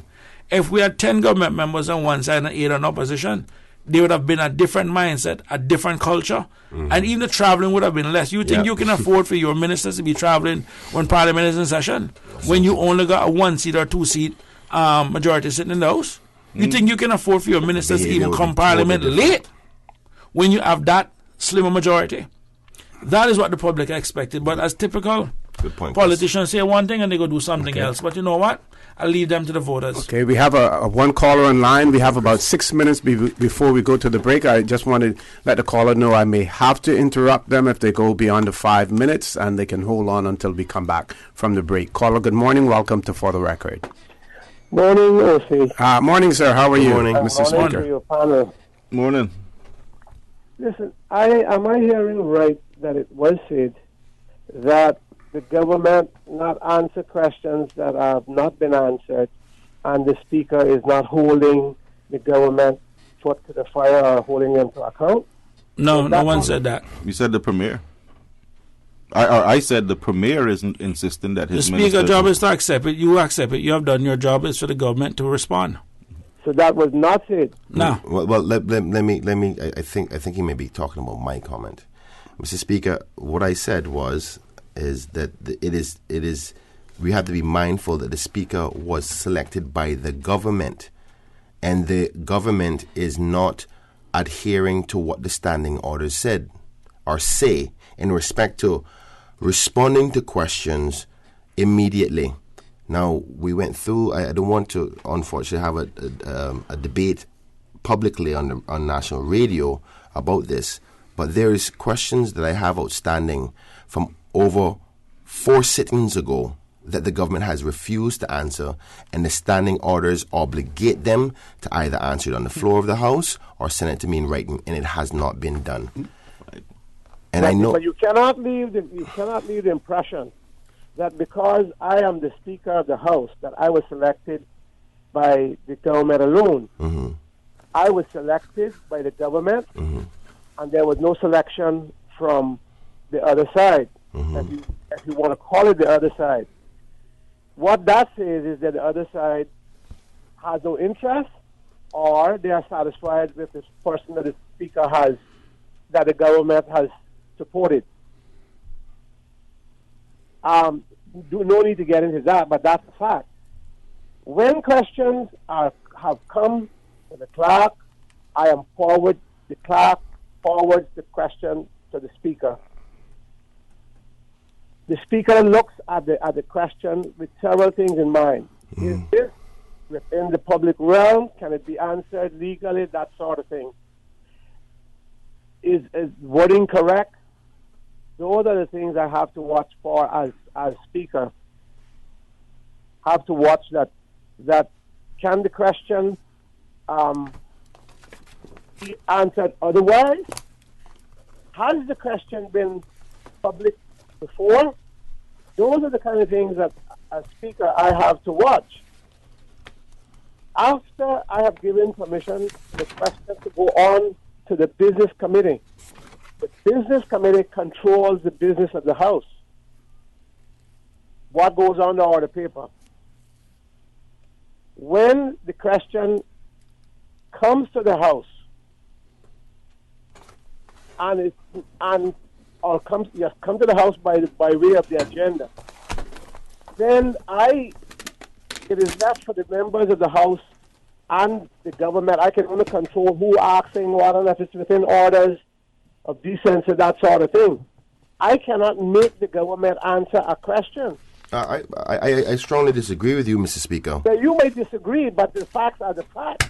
Okay. The standing order allows me to get to a certain point. And I can say the question is there to be answered. I can say it goes on to the next order paper. And if it's not done correctly at that point, then the government can answer it in writing. And it's left then for the members, between the members and the government. The Speaker has no control of that. So, Mr. Speaker, you're suggesting that you cannot mandate that they do their job as per the standing orders. That's what you're saying? You tell me which standing order you're talking about. Okay, all right. I can't make the government answer a question. So are we accepting that the government does not answer questions then? Once the question is on the order paper, the House is in control of the question. And the government either answers it, and if they choose not to answer it, I have nothing unless they really get out of order. Then I can say you're out of order. And there are steps then to deal with that in the standing orders. I'll bring to your attention some. Let him finish and then you can comment after. Please let him. The fact that the Speaker, that the government and a member of the House or a member of the House is asking the government a question, and the government is dodging or the government is refusing somehow, or for whatever reason, for there are many reasons why the government cannot sometimes answer a question. It is left up to the member and the government to get that question answered. After that, I can only control what is happening between the two. I can't force the government to answer anything. Mr.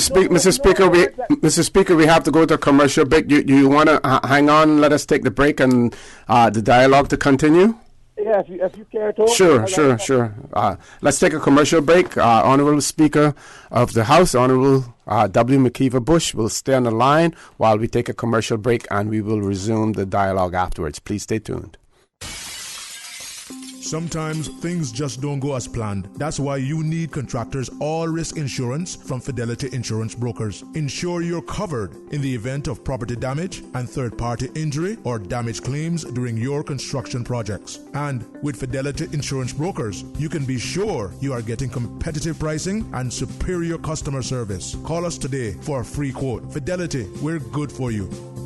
In 1996, Rotary Club Central led the way initiating a disaster fund to prepare and assist our community toward recovery. The Rotary Clubs of the Cayman Islands then expanded this valuable instrument, the Rotary Cayman Disaster Fund. Thereafter, Rotary District 7020, a group of 86 clubs over 10 countries in 16 islands across the Northwest Caribbean, grew this idea, the Rotary District 7020 Disaster Fund. Today, this Rotary Central idea has worked relief and recovery, assisting communities throughout this region. Rotary, with you before, during, and after. Rotary, connecting the world. Work will soon launch Jobs Cayman, an online system that allows registered users to access job postings created by registered employers. This system offers a better approach to facilitate Caymanians in finding employment and allows employers to search for qualified and skilled Caymanians who are seeking employment. For more information on the registration process and what you need to register, visit www.worc.ky. Work, leading the pursuit of full Caymanian employment and economic prosperity for all through service excellence. For the record with Orrett Connor. Initiating system. For information that matters. For the record with Orrett Connor. Continues right now on Radio Cayman. Good morning and welcome back to For the Record. We have the Honorable W. McKeever Bush, Speaker in our Legislative Assembly on the line still. Mr. Bush. Speaker Bush, go right ahead, sir. Yes. Listen, I doubt that this, if it goes any further, that I can get anywhere from this point that I'm at. Because I'm not in the on the show as it is. Mm-hmm. But you'll get them when they come into the Legislative Assembly, right? Well, so you don't put ideas in his head. No need to put ideas in my head. I know that I can. That's what I'm supposed to do as Speaker. And I am not going to renege on it. Whether whomever I support as a MLA outside of the Assembly, if they go wrong in the Assembly and they continue and will not listen, then I am going to do what I have to do as Speaker. Because the facts are, the standing orders only take me to a certain point. And I can tell members, and I'll tell all of them in the chamber, they can talk, and that's in your, let's say, your chambers, listen, if they, one of the first things I did as a member in 1984, and in fact before that, but I was prepared when I got elected because I studied it before, was to try to make changes to various standing orders and to various matters that I thought would have helped us as members. And I haven't seen that come across from any member. They go in committees, And they don't even when they get to the finance committee, when they get to committees that they can deal with certain issues, there are no questions about certain aspects of business when they could do that there at that time, because it's matters to do with their family. And so some of them need to pay better attention to rules and regulations rather than some of the nuances that I see brought up at times. Yeah? Anyway, that's separate and apart from this matter. The question is asked, it is sent to the clerk forwards it to the speaker. The speaker, as I said, makes any kind of corrections, or whether it is deemed something that can go forward, it is then sent back to the clerk, and the clerk sends it on to the business committee. But, Mr. Speaker, if you could clarify for us, because prior to it coming to the business committee, what triggers it coming to the business committee? Is it that you have approved it, or is it that the minister is ready to answer it? When it goes to the business committee, it is that the speaker has approved the question for the business committee to consider. That's all I can do. Right. So when then does it show up on the order paper? It shows up on the order paper once the business committee goes through it and sets down what can be done within that day that they are dealing with. Right. So, but then there's that other argument that the minister doesn't have the answer. Yes, and that let's face it. I mean, this is something that you ask and he must have it right away. It takes time for the civil service to get the answer. And sometimes it's not easy. Sometimes it's something that the minister wants to examine more. I mean, there's a lot of reasons why it don't come on immediately. But you see, that's why we have a cut-off time. So we have to submit questions within a certain time frame. So, what we're concerned about, and I'm not criticizing you in any way, I'm just simply saying that the process doesn't work, because when we submit questions, we could submit them months ahead of time, and they still don't get answered, and we still don't get the written answers. That's not the fault of the speaker. No, that's not the fault of the speaker. That is, I think, a fault of the government, because they're not giving the importance to opposition business. Then you'll have to deal with the government. But it can't be said that the speaker overlooks it, because I can only deal with it back after I've initially dealt with it and sent it on to the business committee. Then the business committee, when that question goes on the order paper, and the members asking and the government is answering, then the speaker is a mediation point. That's when you come in, exactly. Mr. Speaker, can I ask you a question, please, in respect to the standing orders? If a person violates those standing orders, if a member of the House violates those standing orders, what privileges do you have or penalties that you can impose on them? Only some. That is some standing orders. Some. When it comes to questions, that's between the member and the if something happens on the floor of that House, then I will deal with it on the floor of the House. But even at that, I cannot force the government to answer any question, because the government is not answering for various reasons known to them, not to me. I don't sit and talk out. But without interrupting you, sir, but the standing orders outline exactly what ways they cannot answer those questions. Am I correct?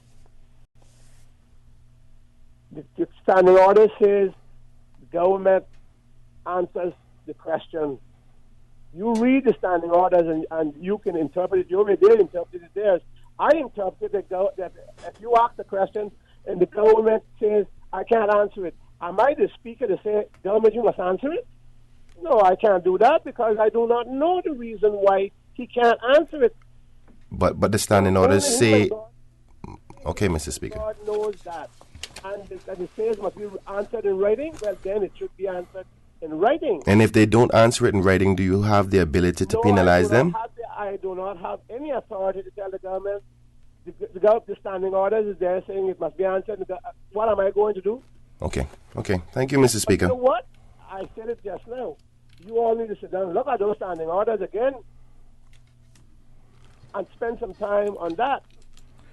But we have, you see, and that's where we get into this difficulty, because our interpretation of the standing order seems to differ greatly from the government. Unfortunately, listen, that's part and parcel of politics, right? Mr. Suku, that is not new, my son. Oh no, I don't think it's about the difference between the government. I think that the interpretation of the speaker, because it's the speaker to interpret what the law says, just like a judge in the courtroom. It's for him to interpret what the standing orders say. And unfortunately, Mr. Speaker, you know I've asked this question on the floor of the House already. You asked it because you have it in your head that you think because Kenneth Bryan asks a question that the speaker must tell the government they have to answer it, that the government is not answering it. You are wrong. Okay, well, I'll read the standing orders to the public and see if the public thinks differently.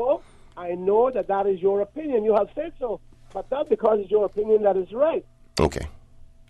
And that's where I stand. Okay. I have no standing orders to tell me that I can understand why, but that I can force government to do anything when they say, especially something like that. The government could have all sorts of reasons why they are not answering that question. There is nothing to say that I, as Speaker, can force them to answer it if they are not answering. But there's legitimate reasons as to why they can't answer. There's situations that are in play. You sit down and argue with them.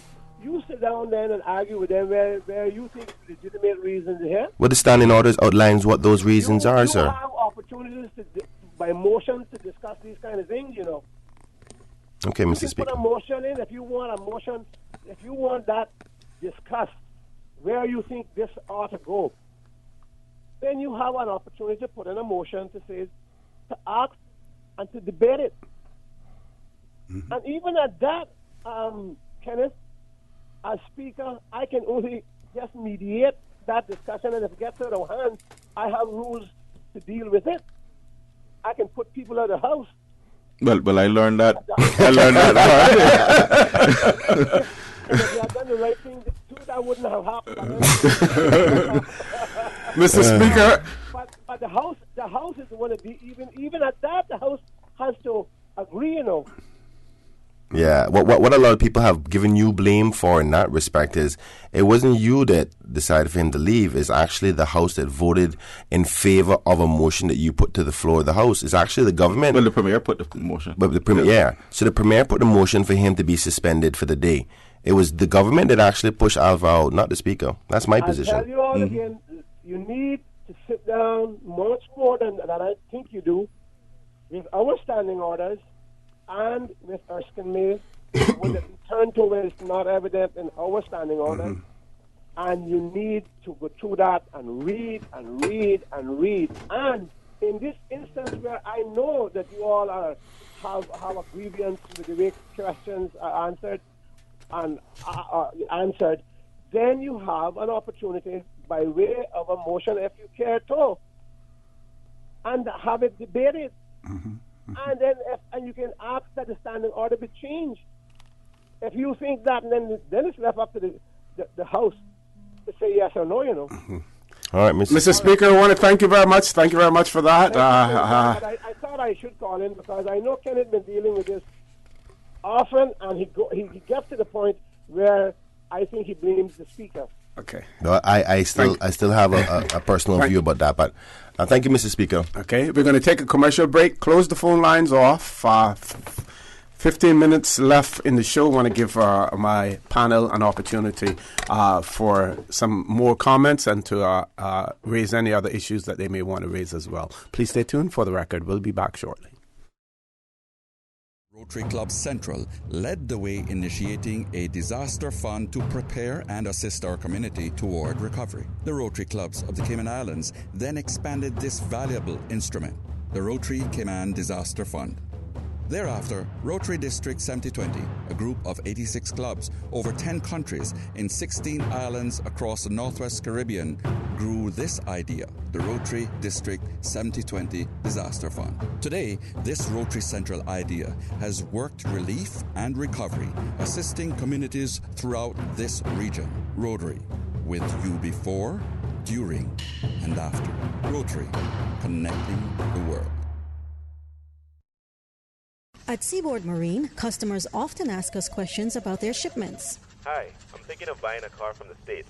Which port do you ship out of? Hi, we ship out of Miami, Houston, and Brooklyn. Just let us know your port of choice and we can provide you with a quotation and answer any questions you may have on insuring and protecting your vehicle during its journey. Shipping shore to shore, Seaboard. I'm going to Vant Motors to test drive the new 7-seater Rush. They have some really sweet deals going on now, not true? Yep, on SUVs. And they sweeten the deal by giving you a warm oven-baked cookie with each test drive. Better test drive more than one, just to be sure. Take a test drive for a sweet surprise this month at Vant Motors. Test drive any SUV and receive a freshly baked cookie. It's our way of saying thanks for dropping by to check out our huge sale on every SUV in stock. Save up to $4,400 during Vant's summer SUV sale. That's every SUV in stock on sale for thousands off or cash back. Sweeten the deal only at Vant Motors, Walkers Road. Remember to discard all fresh fruits and vegetables, meats, all foods in canisters, dented, leaking or rusting cans after they have come in contact with flood water. Also discard foods that are stored in cardboard boxes, paper foil, cellophane, and cloth, as well as those in open containers and packages. For more post-hurricane food safety tips, visit DEH website at deh.gov.ky. For the record, with Orrett Connor. Initiating system. For information that matters. For the record, with Orrett Connor. Continues right now on Radio Cayman. Good morning, gentlemen, and the legislature is now back in session. We'll see, if you would allow, I'm probably going to use up my closing time to just quickly address the Honourable Speaker, my good friend, the Honourable McKeever Bush. Now, unfortunately, he's left an impression that us newbies probably don't read the standing orders often enough. I think that's disingenuous a little bit, in my opinion. That's politics. But that's politics. It is what it is. But I would also encourage him to read the Erskine Mayors into what he can do when people don't answer the questions, because I've been done a large number of research on this matter. And what also that he unfortunately has failed to allow the public to now come to the conclusion is that he has no control over when the government is not able to answer it. And if he's of the view that he's not in charge of the parliament, then I'm so sorry, because that's not the case. He is the judge, the jury. Matter of fact, the police can't even come in there and overthrow him. That's how powerful he is.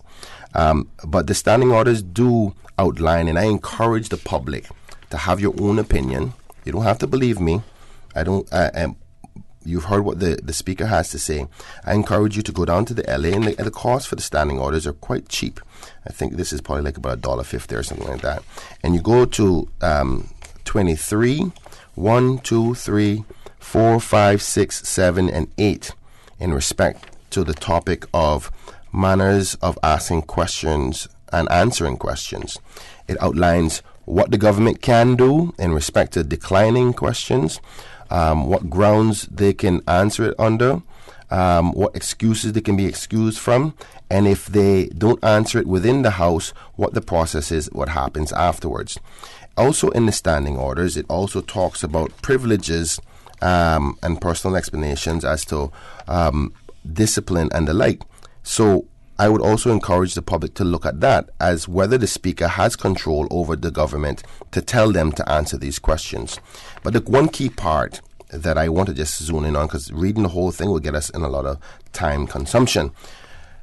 But the key part to this whole thing about them not answering the question lies in 23.8 at the very last part of this manner in respect to answering and submitting questions. It says, provided that if all other business for the meeting has been disposed of, such postponed questions and all other questions listed on the order paper but not placed on the order paper shall be answered in writing by the member of government of whom the question was addressed, and copies of that answer shall be sent immediately thereafter to the clerk, who shall then send a copy to the member of whose name the question stood and to all other members. That's the standing orders. That's what it says. Now, if the speaker says that the government doesn't adhere to that, which they're over about close to 2 years now, questions that I haven't been answered, so they're violating that.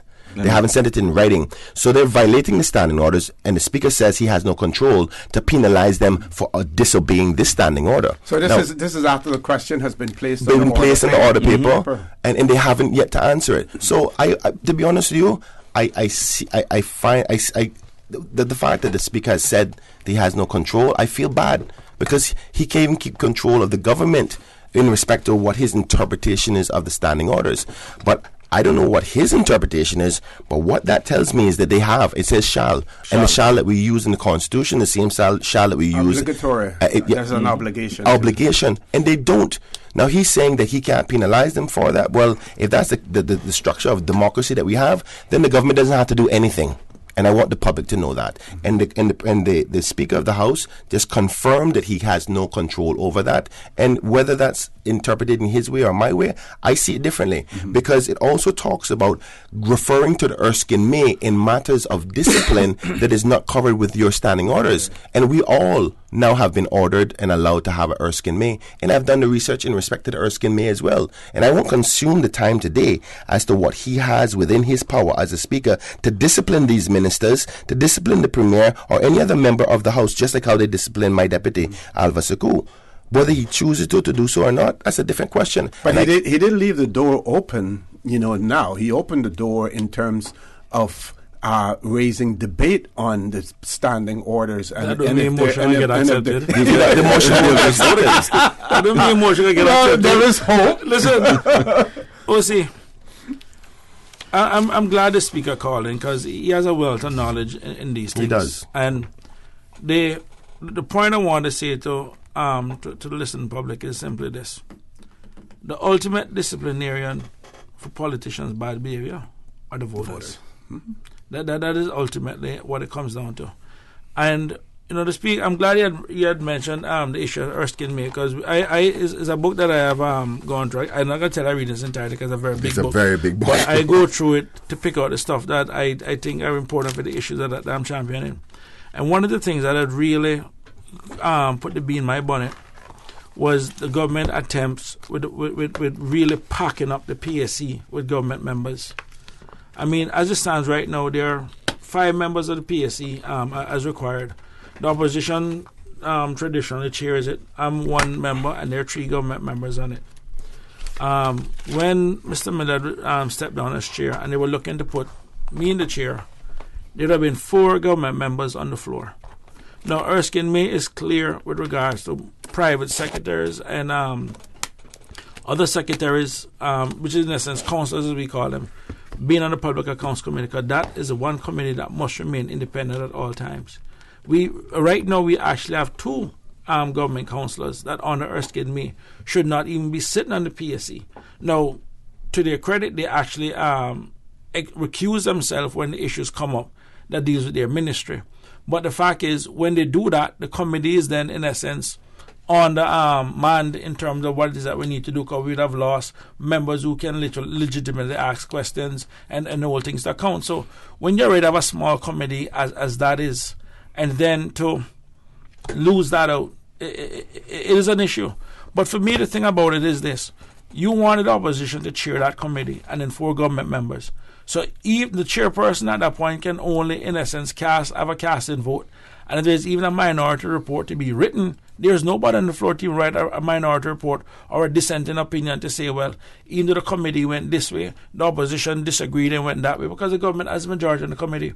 But when I see the government stoop that low to try to really shove home a supermajority that they have, you know what I mean, just to literally make the Public Accounts Committee impotent in terms of holding them to account, it is a scary culture that we have. Okay, this lack of tools and expertise in the Legislative Assembly to assist members, I believe, and correct me if I'm wrong, but the Speaker is keen on improving some of these things in the Legislative Assembly. How far can we get with that? Well, I think it's a good timing to highlight something quickly. There currently is a draft bill out now to allow the Legislative Assembly to be independent on its own. And I think this is a great opportunity to fix some of these problems. Like you heard the speaker say, he doesn't have the power. That's a matter of interpretation. I kind of disagree with it a little bit there, but an opportunity to improve that so a speaker can truly allow democracy to take its course. Because when you have a government that just disobeying the standing orders, he said he doesn't have no power to do so. Well, let's change that. And right now it's in the draft stage, and us as opposition members really want to find support for it. There's a few little things that we want to have words with in respect to the speaker about how to best structure this. And hopefully we find compromise on that. But this is an opportunity to do that. Hopefully he's willing to sit with us and discuss that, because we really want to fix that, and we think that he can do a great job at it as long as you put the structure in place properly. So there's a good opportunity. I believe he genuinely wants to create a better structure, but I want to take up the last bit of time, so I know the deputy also wants to give closing. Well, what I want to say in closing, OC, is you know, the point that I started to make earlier. I'm getting very, very concerned based on comments that I hear. Criticisms, really, that, you know, this is what you guys should be doing, this is what you guys should be saying, and we actually are doing those things and saying those things, but people are not taking the time to really watch what is going on in the legislature. And I'm concerned now that taking something like Cayman 27 out of the equation, it's going to expose us a bit more to where people are not getting the information they need. Our legislature is the home of democracy, is where our democracy operates from. Everything that you do in life, everything that interests you or that you love to do or that you have to do, there's a law that somehow affects that. Mm-hmm. Those laws are made in our legislature. So people need to pay close attention to what is happening there, and close attention to what this government is doing to sometimes sidestep or ignore or impede the rules of our democracy. You know, I believe in the rule of law. I believe that we need to make sure that we do things by the book and transparent as possible. But I've seen this government on many occasions do things that make me question how much they respect this democracy. And that really concerns me for this country. And if people don't start to pay close attention to what is going on there, we could lose our democracy.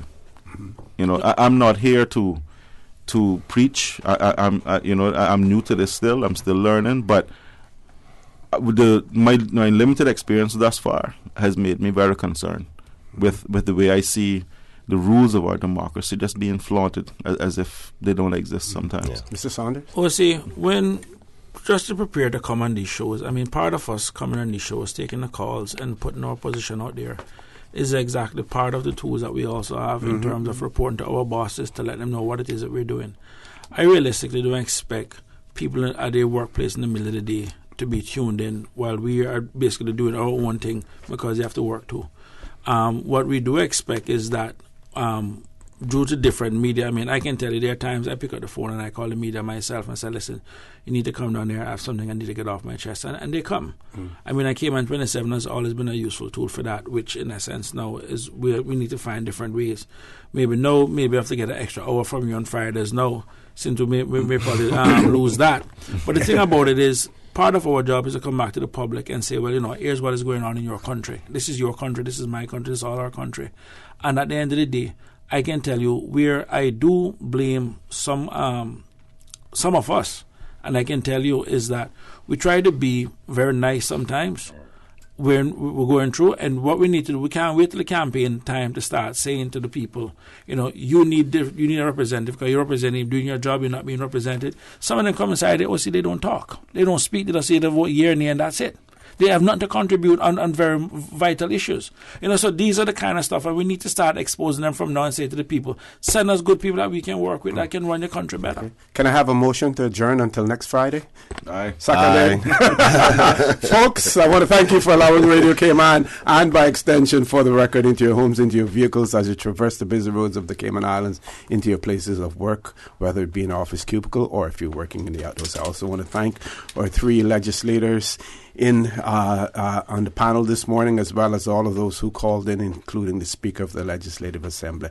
I also want to remind you that we are our brothers and our sisters' keepers. There is always someone out there who's less fortunate than we are, and I ask you to extend a helping hand to them.